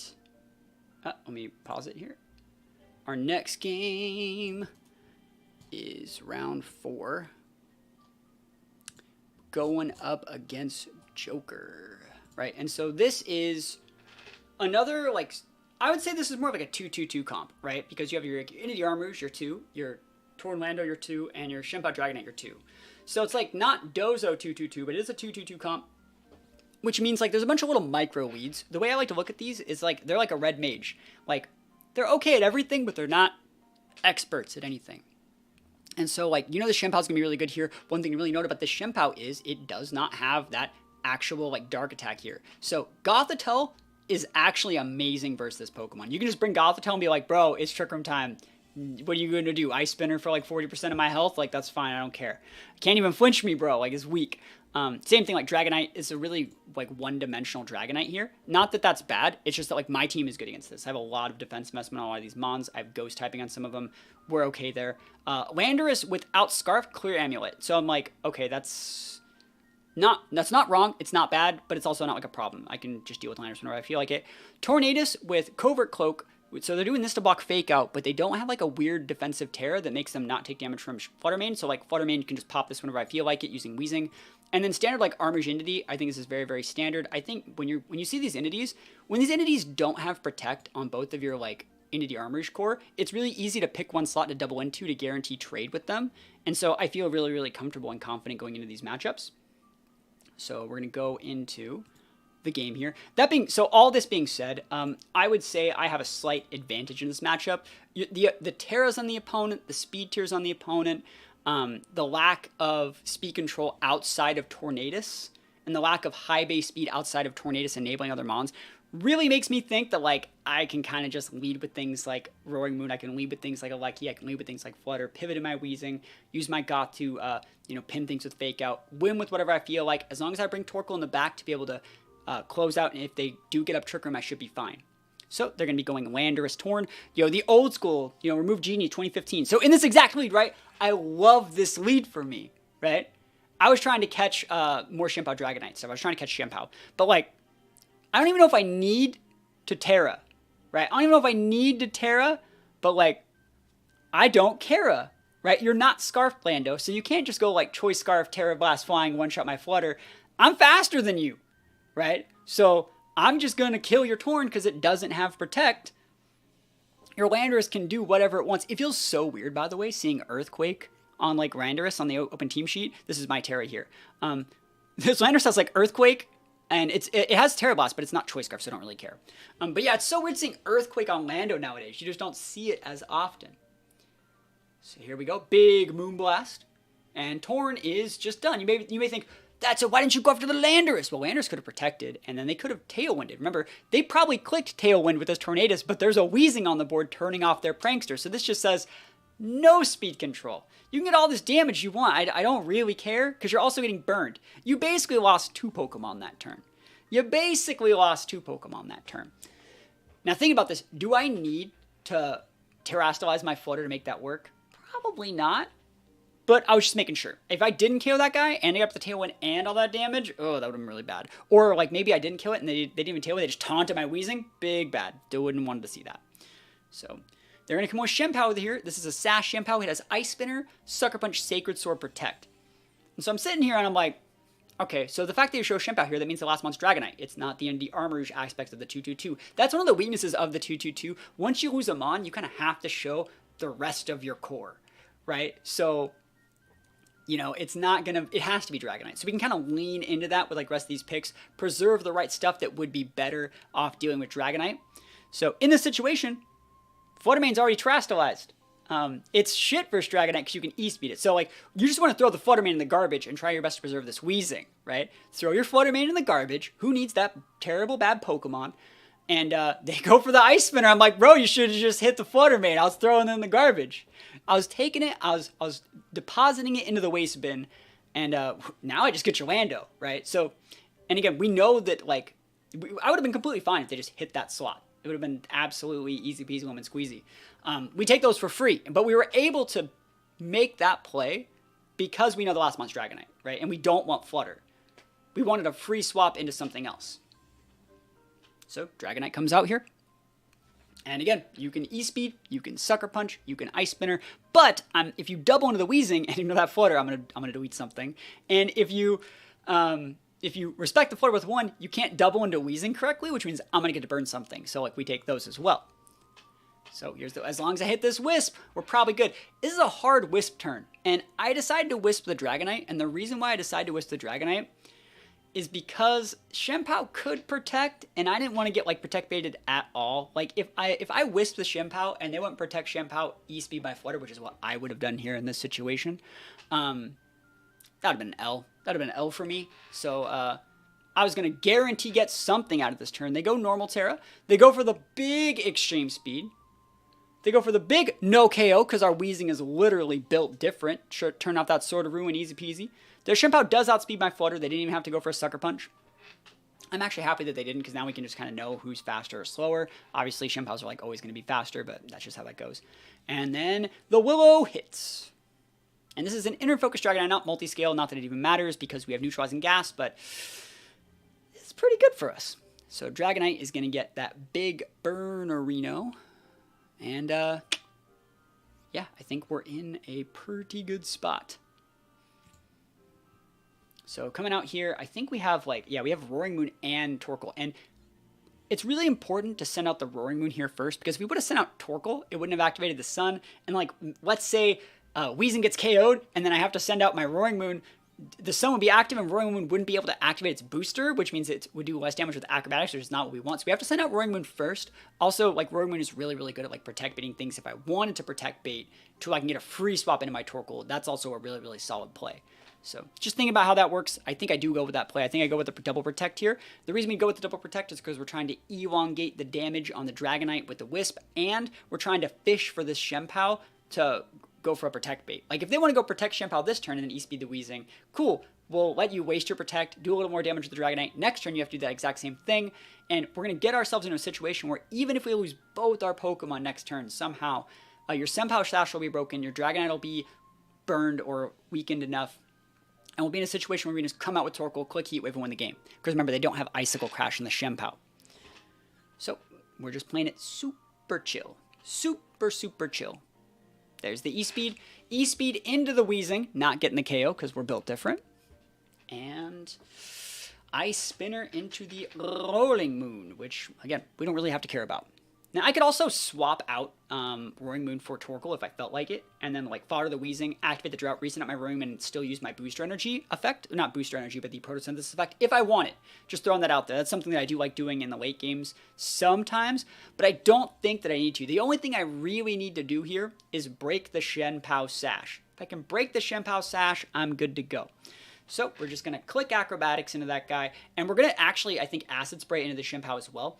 If they want to double protect, if they want to protect with a Shenpao and like go after my Weezing with an E-Speed, that's fine, because then I just get bring out the Torkoal and I do the exact same thing. So they decide not to protect, which is completely okay. They try to nuke the Roaring Moon, which is like, okay, they're ignoring the Weezing, which is fine. I don't care. Like, the thing is, like, I don't see how they think they're gonna break this Torkoal without Sword of Ruin. Like, that's just not happening. Like, Torkoal's just gonna come in and they're gonna be like, okay, I guess I'll use Sucker Punch, you know? Like, we had Acid Spray there, it doesn't really matter. Again, it's much better to use Acid Spray than Wisp in that situation, because Wisp could have missed, and I wanted to make sure that we just straight up did damage to it to break Sash than, like, did anything else. So, we're still in a good spot here. Remember, the Dragonite is Normal Terra, not Dragon right now, so, like, Torkoal just comes in and easy peasy lemon squeezies. Here we go. It's not sunny, but not that it really matters. We're going to go for 2 protects because, again, we're trying to elongate the amount of time that Dragonite has to take that burn damage. Playing this nice and slow. And also, we're also taking a little bit of time to think about what we want to do for Game 2. So around this point in the match, you really want to be taking and thinking, like, what worked, what didn't work, what are they going to do to change. They do have, like, a Rocky Helmet Ferretary Entity, and we did use Roaring Wind in this game, so this might be something that, like, we might be able to force an Entity out somewhere in this set, because I think Entity is a very good lead at stopping that, like, Flutter from OHKOing things. And, you know, there's still a lot of different things they can do here, but we're getting these lefties. We're getting out of range of some priority attacks here on our Weezing. We got the big burn over there. We're in a pretty good spot, and we're just going to close this one out. Again, when you're playing an open team sheet, what you want to be able to do is like look at your opponent's team and like, you don't want to like solve for X, but what you want to do is like say, okay, how do we make it so they can't win? Their only win in the situation would be like icicle crashes and other stuff like that, and they don't have icicle crashes, which is why we were so safe into going like Torkoals and stuff like that here. E-Speed, Weezing living at 1 because it's built different. What I tell you guys, there's no sort of ruin. Weezing doesn't give a shit. They go for a critical hit Sucker Punch there, which is their best shot, honestly. We finish off this Shenpao, which lets us deal single target damage in the Dragonite. Remember, there is no Trick Room up right now, so Weezing is still faster than Torkoal. We get a single target Eruption, and even though it doesn't KO the Dragonite, Choice Band Dragonite can't really do anything else. At this point, again, still, there's nothing wrong with like weaving in those protects, making them waste their PP, and making sure that you know exactly what leads you want to go for in game 2 and why. So at this point, like again, I'm in my notebook. I'm not even like looking at the game right now. My controller's down. I'm in my notebook. I'm writing notes. Something like, okay, if I go like Goth here, I can get away with this. If I go Flutter here, I can get away with this. At this point, there's really nothing wrong with just protecting and taking like an extra like 20 seconds to like make sure that you have all the moves and all the mons you want in the right order for the rest of the set. I think it's one thing about like not also getting involved with like your opponent's tempo. Like right now they're losing and like we're not being a bully making them stew in it, but what we are doing is like we're taking enough time for us, right? And some people just want like next game, next game, next game, and you're like no. I'm like hold on, like this is my time, I'm going to use it. And I think it's pretty important to take as much time as you need for these sort of things. We did a very, very good job of disincentivizing Tornadus in that game. And remember, are you a player that's going to be the lead Torn or the mid-game Torn? So this person is a lead Torn player, which is there's nothing wrong with like lead Torn either. It's just that like it's you know, there's just different type of players, you know. So I do think that like the lead Torn is easier for this team to deal with than the mid-game Torn, but you know, we'll see how it goes. What would happen if you ran an Ability Shield Tatsu Dozo on a neutralizing gas team? Well, you can't have like Dozo, Tatsu, and Weezing, right? So that doesn't work. But you should. I fought an opponent in my Premier Challenge that I won in round 2 that did that, and they got day 2 at Sacramento Regionals with it. So it's really, really good. So going into game 2, I think we're really comfortable here. But the way that I like to play game 2s in a lot of situations, especially in matchups where like I don't have a huge advantage, is I like to win game 1 and then just like sometimes you saw I did it against Chocolate in our round 1. I just steal game 2. You steal it, right? This is a really weird lead. I'm going to pause it and we're going to talk about it for just a sec, right? So we see this board. We see the Lando. There's a Creamulet Lando, and we see the Entity. And I'm like, this Fairy Terra Entity with a Rocky Helmet is its item. And so I'm like, yeah, oh yeah, Tatsu would still activate Commander if with neutralizing gas. That's the point of the ability shield. But what would you do in this situation, right? What would you do in this situation, right? I think that you could hit the Lando, they could follow me. They could also Trick Room with the Entity. And like, I'm not gonna lie, if I double into this Lando and Lando goes down and then they Trick Room and then they bring out like Armorage, I'm not that happy of a camper. Well, you can't knock off the Tatsu, though. You can't knock off Tatsu, because Tatsu, if it's Ability Shield Tatsu, it happens right then, right? So knockoff has to, like, already be a thing, right? Yeah. Anyways, let's just get into this game. This is a hard one, and how would I word this? I feel like I could KO the Entity if I Fairy Terra'd. If I Fairy Terra'd, I think it would die. I do think. You also have, like, no switches for this. So, like, I should have just Fairy Terra'd here and been, like, an absolute bully. You say Dazzling Gleam, Terra Grass, Weezing, Taunt Entity? No, I don't think you taunt the Entity here either. I don't think Taunt Entity is a good play. I don't think Terrestrialize Weezing is a good player at all, actually. That's a whole other thing. I don't think you Terrestrialize your Weezing only has Grass Terror for Amoonguss and for Urshi in the late game, right? That's all the grass is for. But I'm sitting here, and so I'm like, I already won game 1, right? I already won game 1. I'm just going to see how much damage we do with this Moonblast. If it does more than 70%, which it does, if we do the exact same lead, I'm just going to Terastallize next time, because Indy doesn't have Protect, right? So they click to follow me, they pivoted it away, they take out my Flutter turn 1, and I'm like, all right, well, we're probably going to game 3. I just wanted to see what they would do, right? I wanted to see how they handled the situation, and then I missed my Wisp anyways, right? See, I was thinking, like, you could Trick Room me. I thought they would, like, protect Lando Trick Room, honestly. Because then Lando would underspeed the Flutter, right? That's kind of what I was thinking. And then, like, you just pivot out the Lando for the Armors to get, like, to block the Wisp, right? That's kind of what I was thinking they were going to do. I was in my head a little bit. But, like, yeah. I mean, they got this one. They got this one pretty well. And now, like, I have, like, you know, Goth and Weezing and, like, I think Torkoal. I just don't think I have the tools to grind this one out. But, I don't think I win this one. But, you know, if we go into game 3, like, I can just lead that Flutter again. And we already know the Flutter is, like, an amazing lead. First time I just need to bring the right Mons. So in this situation, like, you know, we're just trying to weave and protects, see what we can get done. And we force them to do this play. And I'm a big proponent of, like, if you can force your opponent, I'm not going to say to be bad.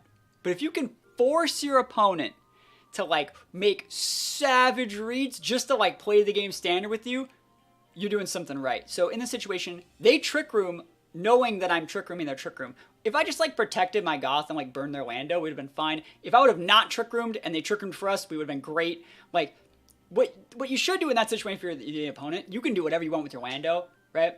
But if I Trick Room you, you just protect your Lando and Trick Room it back. Like, I can't, like, really do that much about it.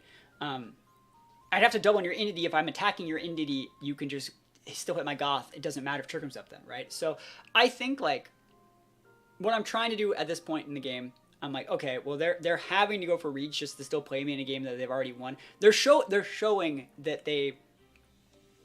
I'm not going to call it projecting, right? I'm not going to call it projecting, but I'm saying, like, they're showing that, like, they're trying to make plays. They're looking for the plays. And so when you start to become that player that, like, fishes for those plays every single turn instead of, like, saying, like, I'm going to protect, I'm going to do this. I tried to run there, if you couldn't tell. I tried to run right there because I didn't want to even show my last Mon in the back. I tried to run, and I'm like, I've already seen enough. Like, I've seen that they're trying to, like, go for stuff. See, the same turn, they go, like, Helping Hand, like, Earthquake, right? They're still trying to, like, force plays. And when you try and get, like, that dicey about forcing plays and you, like, stop playing standard, you think you, like, have to do this, and you have to do this, and you have to do this, even when you're ahead, there's a term in StarCraft called, like, winning more. You don't need to, like, win more. You just need to win and then maintain. And at this point, they're still trying to, like, win more. They're trying to, like, win each turn, which you don't have to do. And if you have that playstyle, you're overextending yourself to get punished, right? So at this point, I think I just scoop, and I save the last Mon on my back, and I know exactly what I need to do for game 3. And again, I don't really think that what they're doing is wrong. I don't. I think they could have played the second half of that game a little bit slower. That's the only thing that I think they could have done. At this point, I'm just taking the full, like, timer to make sure that I'm bringing the exact Mons in the back. I'm just in my notes, taking the game at my own tempo, breathing a little bit. I'm also, like, making sure that the tournament's still running correctly. You know, I still have to TO these things and, like, answer questions and stuff like that. So, take a little sip of my coffee. But don't get caught up in their tempo. Don't be, like, frustrated too bad from a loss, because, like, they made every, you know, balls deep read play they can make there, and we let them do it. But, like, now we know that that's what they think they need to do to win, and it is not going to work this time. So when they lead that same lead, because it worked so well last time when you had to, like, play super risky. I shouldn't sound condescending. I'm not. They won the game last one, so. They lead Lando and Entity again, but remember what we said, like, we should have just Terastallized. We also didn't use Weezing in this one. We're using Goth. So Goth can fake out that Landorus regardless of whether they get the, regardless of whether they get the terrain up, right? So we're in a really, really good spot here. They actually are super pinned. They can swap out their Lando because it's flying. It's not affected. Sorry. I don't know why I said that. It's not Arena Trap. They can't swap. They're pinned as fuck. Like, I Shadow Tag, right? So I'm thinking what I want to do here. I was thinking about Trick Room and getting cute, using stuff with Torkoal, but I'm like, nope, it's fine. We know this will KO. Just go for the Moonblast. Moonblast into the Yeah, you force the follow me because I don't care about your entity. If you want to trick room, actually no, I hit the entity, right? Yeah, and then you just fake out the Lando. Super standard. So again, you can protect a Lando, but you know what happens when you protect a Lando? You're not killing me with your Lando. And then if I kill your entity, even if you Terastallize it because it's Fairy Terra, it doesn't have any sort of weird like Poison or Steel Terra, it's just gonna die. So Indy about to be taking the biggest L's the world's ever seen. And there's the Protect Lando. Good play. I like this a lot. And I wonder if they were trying to trick room me this turn. I wonder if they were trying to trick room me. I don't know. It's hard to say. What else would you do? They have Dazzling and Follow Me, Helping Hand, Trick Room, right? I think they were trying to trick room me this turn. And I just didn't let them have it. I did not. Boom. So Indy goes down for the count.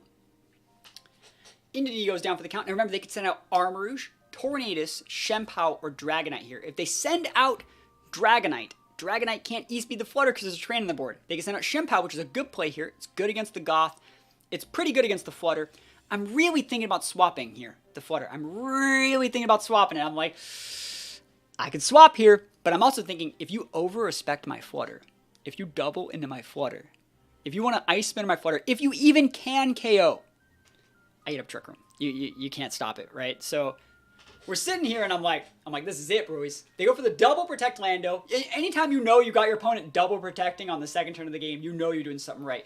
They go for this play. I cannot believe that KO'd, because we have like 52 points in HP and like points in defense. So that's really surprising I got the KO. I would have loved to have Moonblasted that Lando with Sun Oblivion, but it's Torkoal time now. It's Torkoal time. It's Torkoal time here once again. And so Torkoal's here. Note that we could have swapped in Weezing instead of Goth here. We could have swapped in Weezing for Goth last turn and took away the Sword of Ruin and KO'd the Lando, but I didn't need to do it, you know?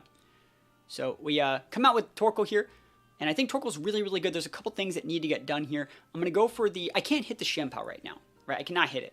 We're just going to go for the Eruption here. Eruption's going to be able to pin the Lando, who can protect if it wants to, but it's probably not going to. We're going to pivot in the Weezing to be able to catch things like the Armarouge, if they want to swap in that Armarouge, because it could still be in the back. If they're going to be going for like Tornadus, we're going to be able to cut that in early, so they're not going to be able to like Rain Dance. And then we're also going to reset our Fake Out by swapping out our Goth here. Oh, let me actually think about this. Yeah, this is a better play. This is an even better play. Oh, dude, you ever seen anyone as good as me? Am I reading their protects and protecting the first turn of my Trick Room, knowing full well that their only way to win is to double into my Torkoal slot? Oh, you ever seen anyone as good as me in your entire life? I don't think I have. And then you have a double pin into their Shempow after it wastes its protect.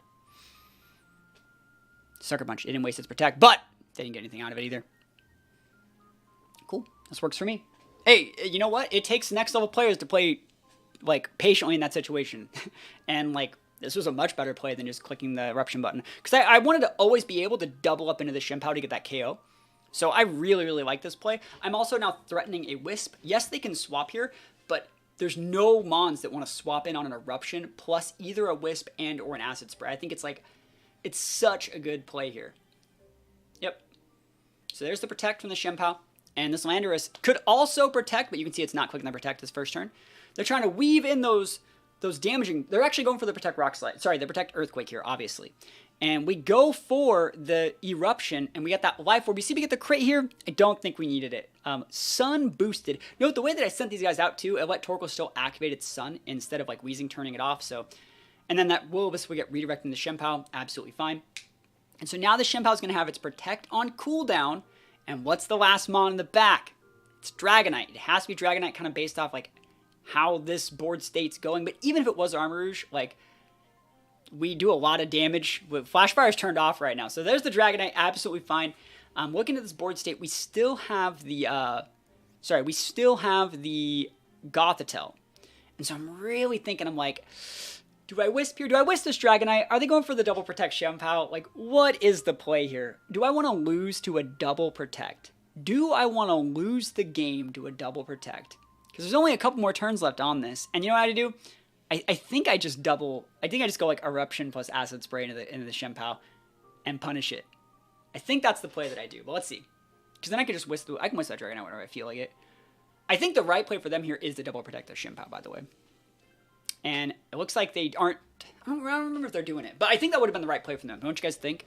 Like the double protect Shempow here? I think that would have been the right play.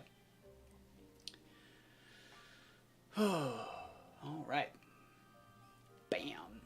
big normal Terra. Thank you for losing your dragon typing. I appreciate it.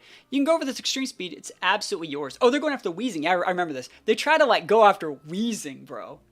And they actually try to attack with a Shempow, like an Ice Spinner. They're trying to nuke my Weezing. And I'm just like, hell no, we won't go.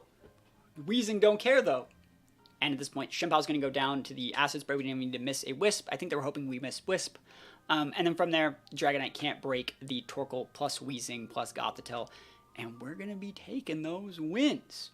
So these slight changes that we made going from Game 2 to Game 3, being able to terrestrialize that Flutter, really let us like bully that Entity out of the game. And then from there, Entity on a board state with like Dragonite and Shempow is a little bit counterproductive. You have to come in an Ice Spinner, your own terrain away. Otherwise, like, you can't use your Dragonite. So it's a weird matchup where, how do I word this? We're not going to the next game yet. How do I word this? It's one of those matchups where knowing exactly what mons your opponents have in the back based off the ones that they lead is like really, really important. That's where something where like experience can come into play a lot. But we were able to know the mons that they had in the back every single time based off the mons that they led, and that's what kind of led us to getting that W. So let's look at the next round. I'm gonna take a sip of my beverage here, my coffee, because my throat's getting a little bit hoarse. I've been talking for like 2 hours straight. Let me know if you guys like this sort of content. Are you guys learning something? Are you guys having a good time? Should we do more of these? Do you guys like these full breakthroughs where like we're breaking things down turn by turn and going over the reasons behind why I do stuff? It's pretty important. Let's go. We got to follow. Appreciate it. All right. So we got this round here. This is the undefeated game. So me and this opponent are both undefeated in the tournament. Right? We are both undefeated in the tournament. You can see their team right here. You can also see their team right here. Another fat team. It's Amoonguss, Lando, Heatran, and Ogerpon. And this is vested Heatran. I'm going to tell you guys right now, straight up, no joke, no smoke, playing straight up against this team, I can't win. They have the Specs Flutter, we have Specs Flutter. They have like Tornadus that has Protect, which means I can't really use Goth to bully it. And even if I want to go like all in and swap in my Weezing to turn off the Prankster, they can just protect that turn and then bully my Flutter. There's not really a way for my team to win this one. And we're both undefeated, which means we're both going to be in top cut. So in these two games, I already talked to the opponent too about it. Like, I didn't even like half give a shit. My only way that I would be able to win this one, honestly, is to go like full hard Trick Room with like Weezing, Goth, Torkoal turning off the Heatran, and then maybe like critting an Earth Power. I have no idea. There's no way that my team beats this one. So I think that is also pretty important though. You got to know when to hold them. You got to know when to fold them. Obviously, you don't just scoop your games, because I feel like that's, first of all, it's usually against the rules. You're not allowed to just scoop without playing, because you have to still show like what bonds you would lead or something, and you're not allowed to like, how would I word it? It's bad sportsmanship to not play, and it's just, I think it's against the rules. So that being said, I'm just kind of playing these two. I'm just leading like whatever I feel like it, and if they beat me, that's fine. It doesn't really matter. Like, I'm just gonna try and steal KOs with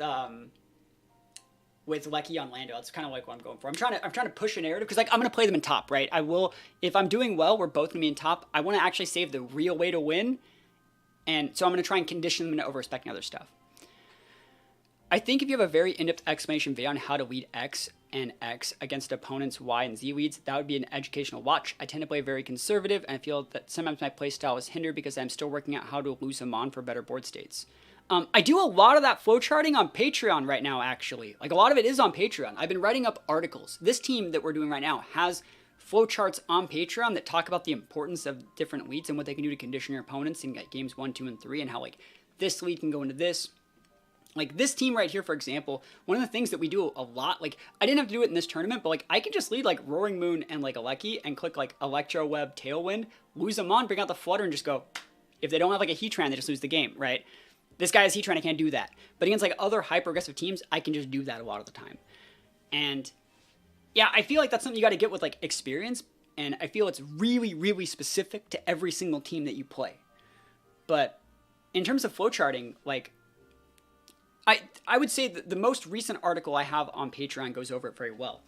I'll give like a brief overview while you guys watch this game, because realistically, this game is just me trying to like steal KOs on stuff. Like, I'm just like throwing Thunderbolts out, throwing Ice Terrors out, just like I'm I'm not intentionally throwing these games, but I'm trying my absolute best to not play them the way I would normally play, which is, I think you need to trick from this guy's board because Amoonguss is so good against it, and like we can bully that with Torkoal. So I'm just trying my best to like play with the fast mons instead of the slow mons this game. Not use as much Weezing, not use as much Goth, just stuff like that. So when you want to build your team, what you want to do is think of like a board state you want to have. And when you're thinking of that board state you want to think about at least 3 things you don't want your opponent to have. At least 3 matchups you don't really want your opponent to have or have like access to, or situations you don't like. So for this team that I'm using now, right, the 3 things I didn't want to deal with, number 1 was rain. I don't like fighting rain at all in Regulation E. I think it's actually a lot better than people are using, like Justin Tang, Top Cut, a few big events with rain. Rain's not a good matchup. I think it's really easy to it's not easy to play, but you get a lot of reward as the Rain player against my team and against like a lot of other good teams in general, which is why Rain's a good team. So I didn't want to lose against Rain.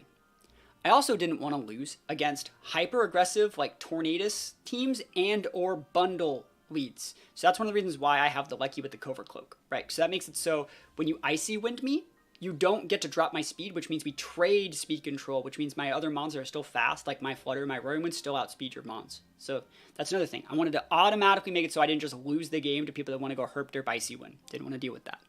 And the last thing was Psy Spam. I did not want to have a game, I did not want to have a team that was bad versus Psy Spam because I think Psy Spam's popular. You saw the very first round of the tournament. I beat Psy Spam. The last person we just played had a Psy Spam core. They could not bring it because it's not good versus my team, right? So when I built my team, I said, I don't want to fight Rain. I don't want to fight Icy Wind Bundle / like Hyper Aggression Tornadus.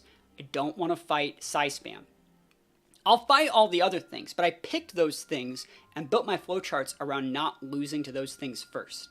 And I think that, again, you want to start each team that you make in picking 3 things that you just don't want to happen. You say, I don't want that to happen. What are the tools I need to add? So for the Rain part, right? Weezing turns off Swift Swim and Drizzle, right? Gothitelle turns off the ability to swap in a Swift Swimmer or swap in a Drizzlemon. Torkoal turns off the rain. So I have 3 different ways to stop rain just right there. Also opposed, like Lucky's good against all the rain mons. Roaring Moon resists a lot of what the rain mons bring to the table, especially good against like Basque Legion and stuff like that. So I'm not losing to rain with this team ever. I don't think I've ever lost a single game against rain with this team. That being said, the team that this does struggle with is the fat teams. Like, it's Heatran. Heatran gives me a big problem.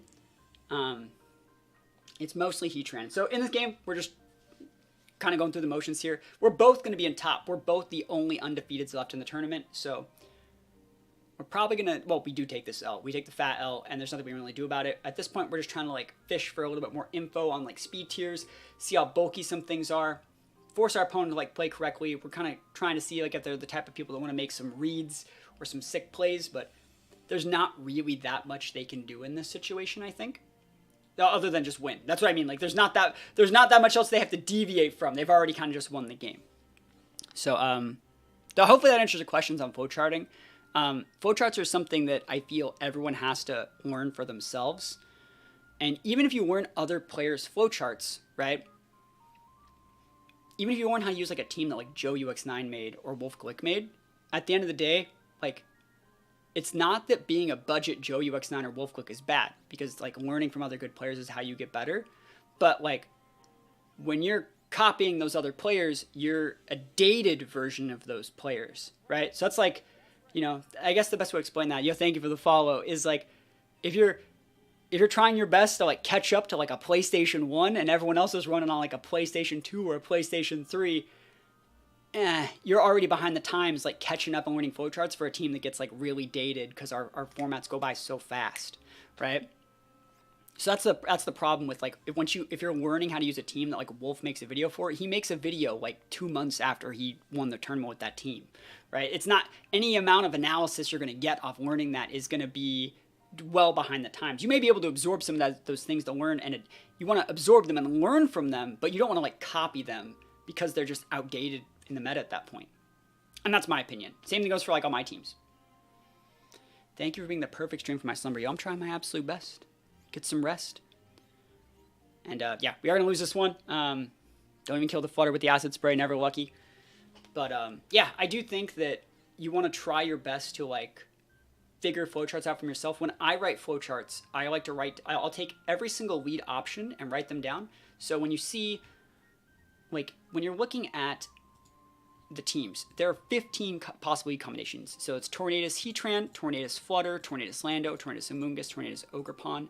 You also have, like, then Heatran Flutter, Heatran Lando, Heatran Amoonguss, Heatran Ogerpon, Flutter Lando, Flutter Amoonguss, Flutter Ogerpon, Lando, you know, there's 15 different lead combinations. And most people are comfortable using about half that much. They wouldn't really deviate from, like, you know, 4 or 5 that they really know how they work.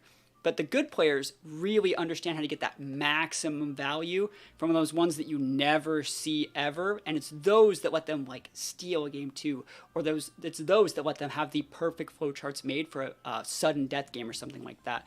And I feel getting comfortable with those flowcharts, that's the difference in like, you know, a player that just does good on ladder or does good on line, and players that like are consistent. That's like the Wolf Glick difference. Right, that's why he wins and top cuts everything. It's because he knows everything there is to know about his team, and he's so comfortable with it. He's already practiced and set up for every single situation that there could possibly be.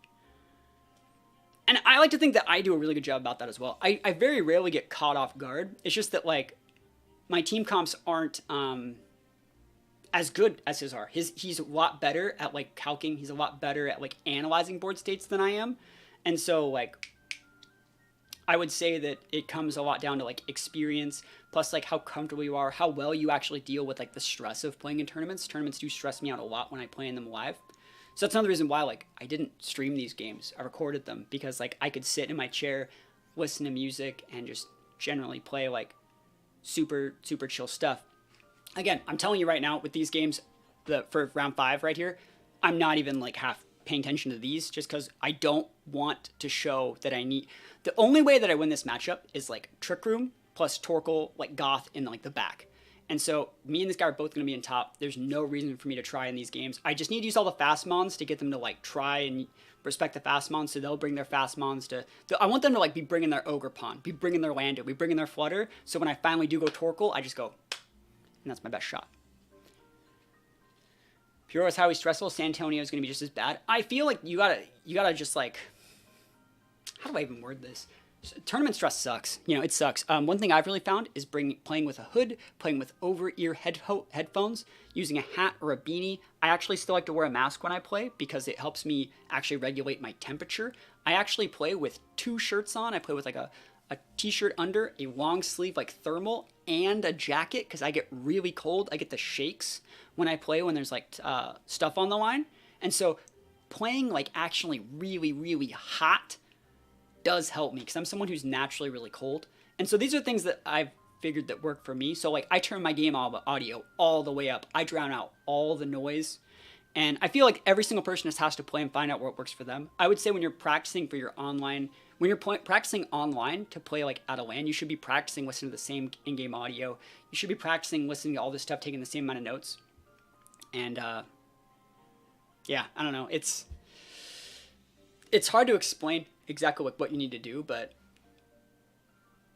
no. You say it's about wanting to compete and try to make higher results. I feel like anytime I've needed to win to get results, it doesn't work. The only time I ever actually do well is when I'm actually there for fun and I'm using mons that I like, and the team that I'm playing forces me to have to learn matchups while I'm doing it. Like I have to find the wins. It's like a puzzle. It's like a Zelda game. I have to like solve the puzzle as opposed to just like doing a flowchart that I've done 1,000 times. Because like I'm not gonna say I'll mess it up, but I'll get bored and I'll do something different.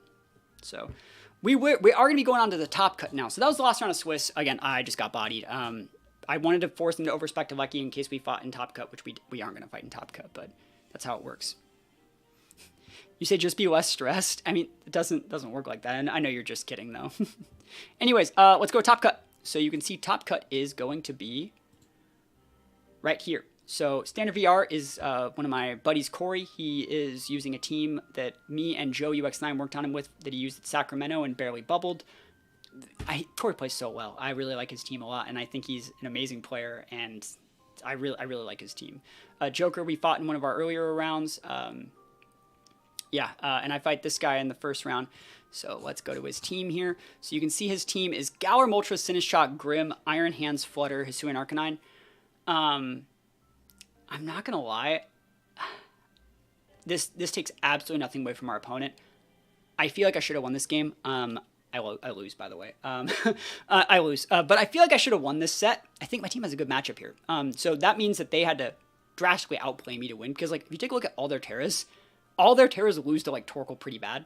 Other than, like, Grim. And, you know, I think that... And Sinistchock to some extent. But, like, I feel that if I set things up correctly, I do win. And I really just think, like, I'm kind of done with this team. I was kind of just, at this point, going through the motions. I had already been recording and doing this tournament for, like, 3 or 4 hours. I was tired, and I figured, like, I can just get up Trick Room and kind of win. And they played really well. They played really, really well. But we're going to go on into these games and talk about what they did right, what I did right, and, you know, what I could have done better. Because that's the whole point of reviewing this stuff. But, yeah, I was kind of just like, I'm done playing. Like, I don't want to play Mons anymore. Usually I can only usually play like 6 or 7 games of Mons, and like what, this is like, you know, game like 13 or 14 today. It's too much Mons for me. Thank you for hosting. Yo, thank you for playing. I appreciate it. So you can see their team though. They have the fat hands, but it's Grass Terrace. That means Torkoal's actually pretty good against it. Weezing's actually pretty good against it. Galar Moltres is a good Mon, but like, it's Grass Terra again. So like, Roaring Moon's good against it. Flutter's good against it. And so I'm thinking like, how do I even lose this game? But it happens.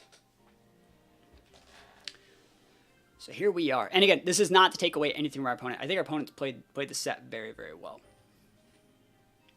So Arcanine hands, good lead. Banded Arcanine with Intimidate. I got the big fake out hands. So I was trying to catch the Grim or the Moltres off the lead here. So I can do that same thing where like I lead Torkoal and then pivot it out. But, you know, we're still going to get a good turn 1. We're going to trade turn 1, right? I like this turn 1 that we do here. We just go for the big Shadow Ball.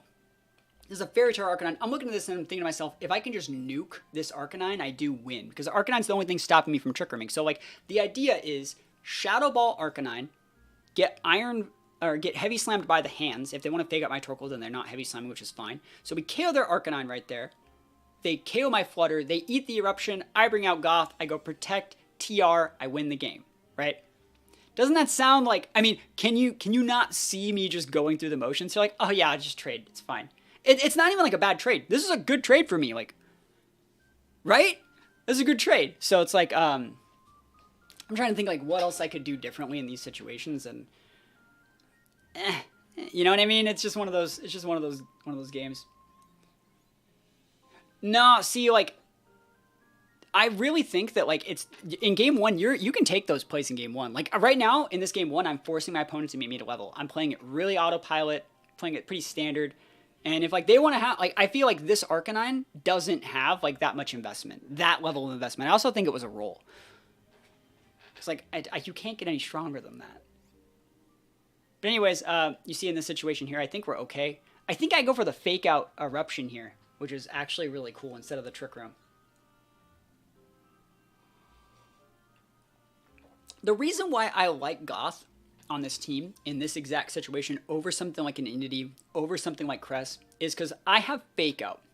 Now, what do you do to get around Fake Out? You protect. What happens when you protect? I Trick Room, right?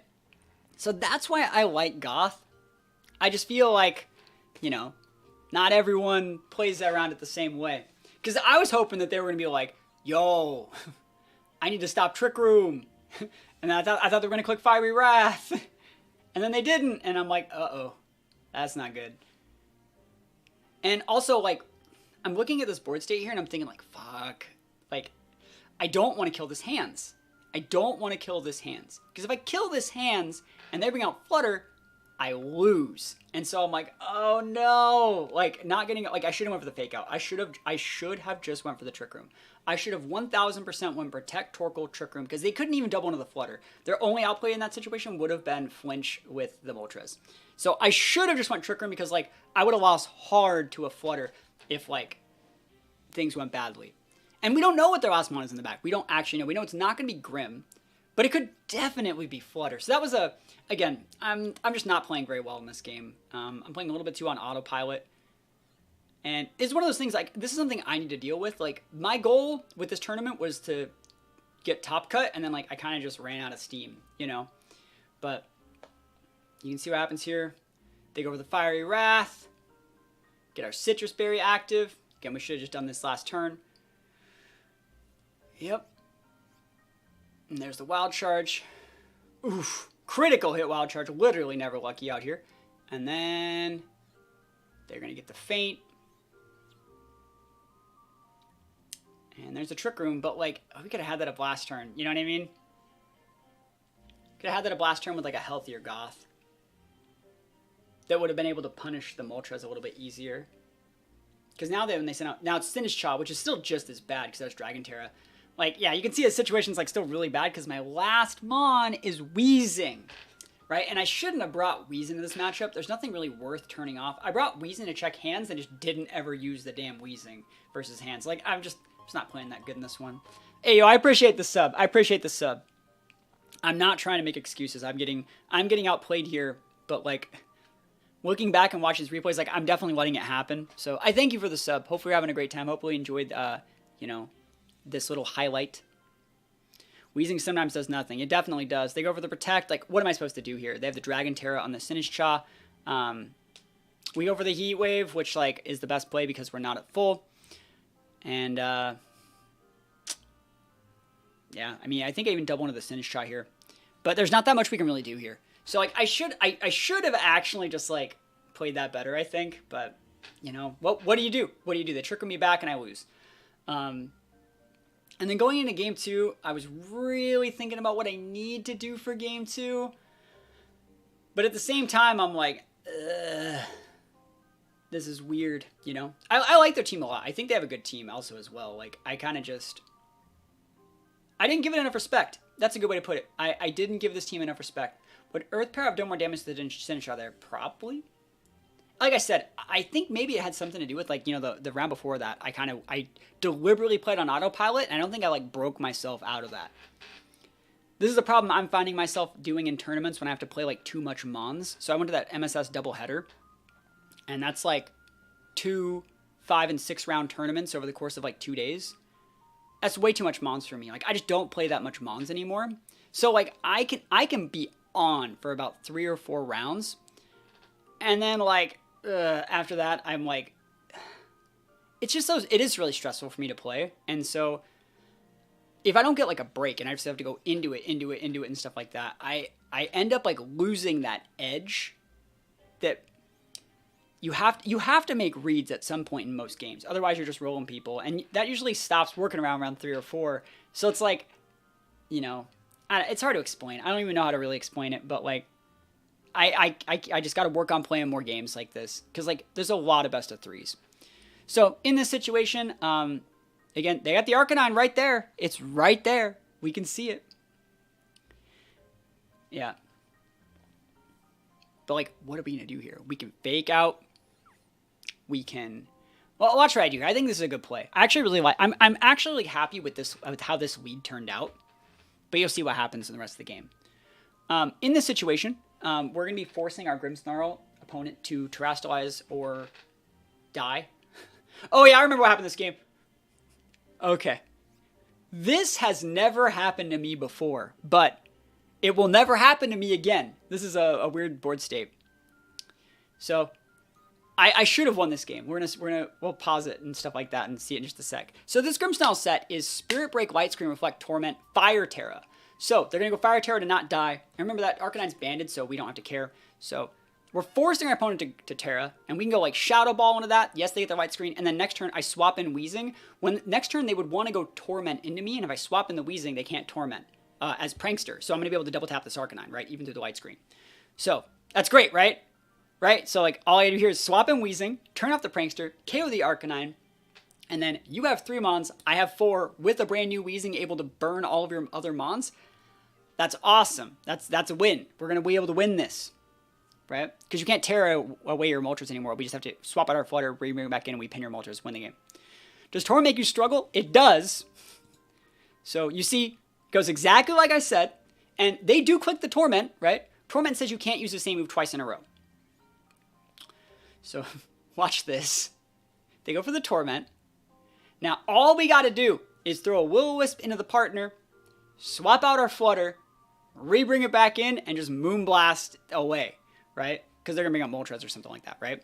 We have this game won. The only thing that could really stop the Flutter on that board was the Arcanine, and it didn't even do any damage. So, I'm thinking, do I want to Acid Spray? Do I want to Will-O-Wisp? Which one's better? It's hard to say, because I think Wisp is better because we're going to go into Goth, and they can weave in a Fake Out. You see what I'm thinking about? Like, I'm thinking about it. So, yeah, I'm like, all right, cool. I'll Will-O-Wisp. And then I just clicked Battle. Did you see it? I just fat-fingered it. I just fat-fingered so hard. I thought I went down A. And so when you click Battle and you're tormented like that and it's your second Mon, you don't ever even go into your move area. And it just makes me struggle. And I'm like, are you fucking kidding me, bro? I'll show you one more time. So again, my plan, I just like autopilot it. Because normally you just go through your menus like normal. But you can't even go into your move selection when you're tormented like that and you're choice itemed. So, yeah, when it's on the right, but yeah, when it's on the left, it doesn't have that problem. So, again, that'll never happen to me again. But like, all I had to do was just swap out the Flutter, and I would have won. Swap out the Flutter for Goth, and it doesn't even really matter. It really doesn't. And then we can go for like a Fake Out. We bring it back in, like. Losing the Flutter means if when you look at the rest of my mons, I don't have any more damage. Like, I'm out of damage on my team now, right? I might be able to get up a Trick Room or something, but, like, there's still a Light Screen up, and it's just not, it's not it. So that is going to be the game, pretty much. I think I try and play, like, 3 or 4 more turns out, but there's nothing that can be done here. But, yeah, I'm like, typing, and I'm like, if we go up here, I'm like, I was trying to double swap. Yeah, what was it? Right. Misplay. Double tap. One of my menus and actually clicked fight. Struggle, you know. No, I mean, if I had my Flutter, it was still fine because Moltres can't Terrastallize away. And it is burned. It's taken chip. And so, like, I'm thinking, like, all right, well, I have to, like, Dragon Terra to not get bonked by Fire Wrath, and then I just get bonked by Spirit Break. But, I mean, we tried our best. I feel like we did try our best here. There's just, it couldn't come back. And, like, that is basically where the tournament ends for me. That's where the tournament ends for me. So, I ended up making top 8, but then I lost in the first round of top 8. And, again, that's all I really wanted out of this team. I think this was, like, the last time that I'm probably going to be using this team in a tournament for a while. And so we get up the Trick Room, like, for free. So, we take those, but, you know, at what cost? Trying to think of like how much more time's even on this one. Yeah, we still have like a couple minutes left, but yeah, there's no way to really like come back from this because there was a really good play of them actually swapping their Grim out too, in my opinion, because like if you swap the Grim out there, you can re-bring it back in when there is another screen or like another reason to use it. So I do like that play a lot. The Moltres also has like a Citrus Berry. It's like super bulky and stuff like that. And so at this point, like I have to start making plays. I'm thinking like they might be going like I don't know who's faster, slower, the Wheezing or the Hands. At this point, like I'm still trying to play it out. I haven't ran yet, but if we can like wisp their Hands before it does stuff and then like bring in Torkoal and get some other stuff done, like there might be something to do. You see, like I'm like big floundering here. I'm actually just tilted that that struggle thing happened. Oh well. Yeah, what are you gonna do? Like I said, it'll never happen to me again, right? So they do actually underspeed my Wheezing, which isn't that surprising. I would have liked to have whisked them before, and then I missed the wisp anyways, so, you know, kick me when I'm down over here.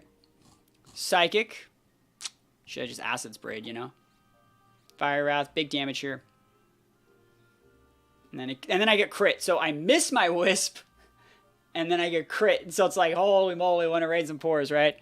But, you know, I think I did a good enough job, and then there's just nothing else to really do in this situation. I have to make a big play thinking that, like, they can switch here, right? They can switch. Wheezing turns off the Goth Shadow tag.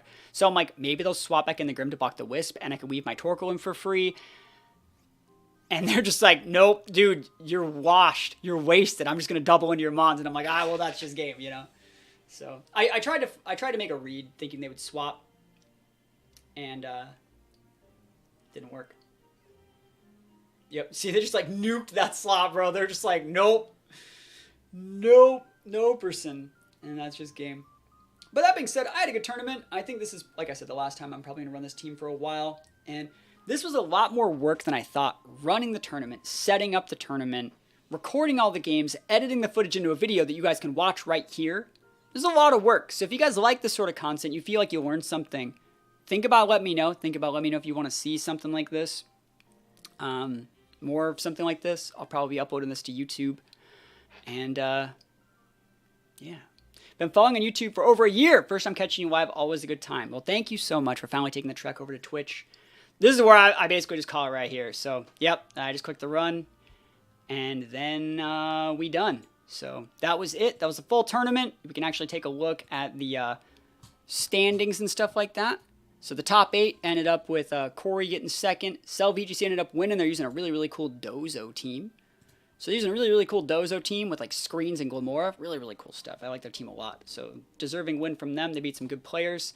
They beat the guy that beat me. And then they beat my buddy Corey in the finals. So pretty good stuff. Checking out the standings. We had 30 people in this first one. I'm going to try and host another one of these maybe on Thursday or Friday. So if more people want to play in this, that's fine. I think these are really, really good for like getting up that tournament level chops in like a fun and, you know, pretty casual environment. Like no one's trying to rule shark people. Everyone's just kind of like trying to get games in to practice and like talking with people. We all were talking the Discord. So yeah, this was a lot of fun. Hopefully you guys liked it. And yeah, other than that, I'm out of here. I got to edit this VOD to put it up on YouTube. And yeah, hopefully you guys liked it. Peace out. I'll see you guys next time.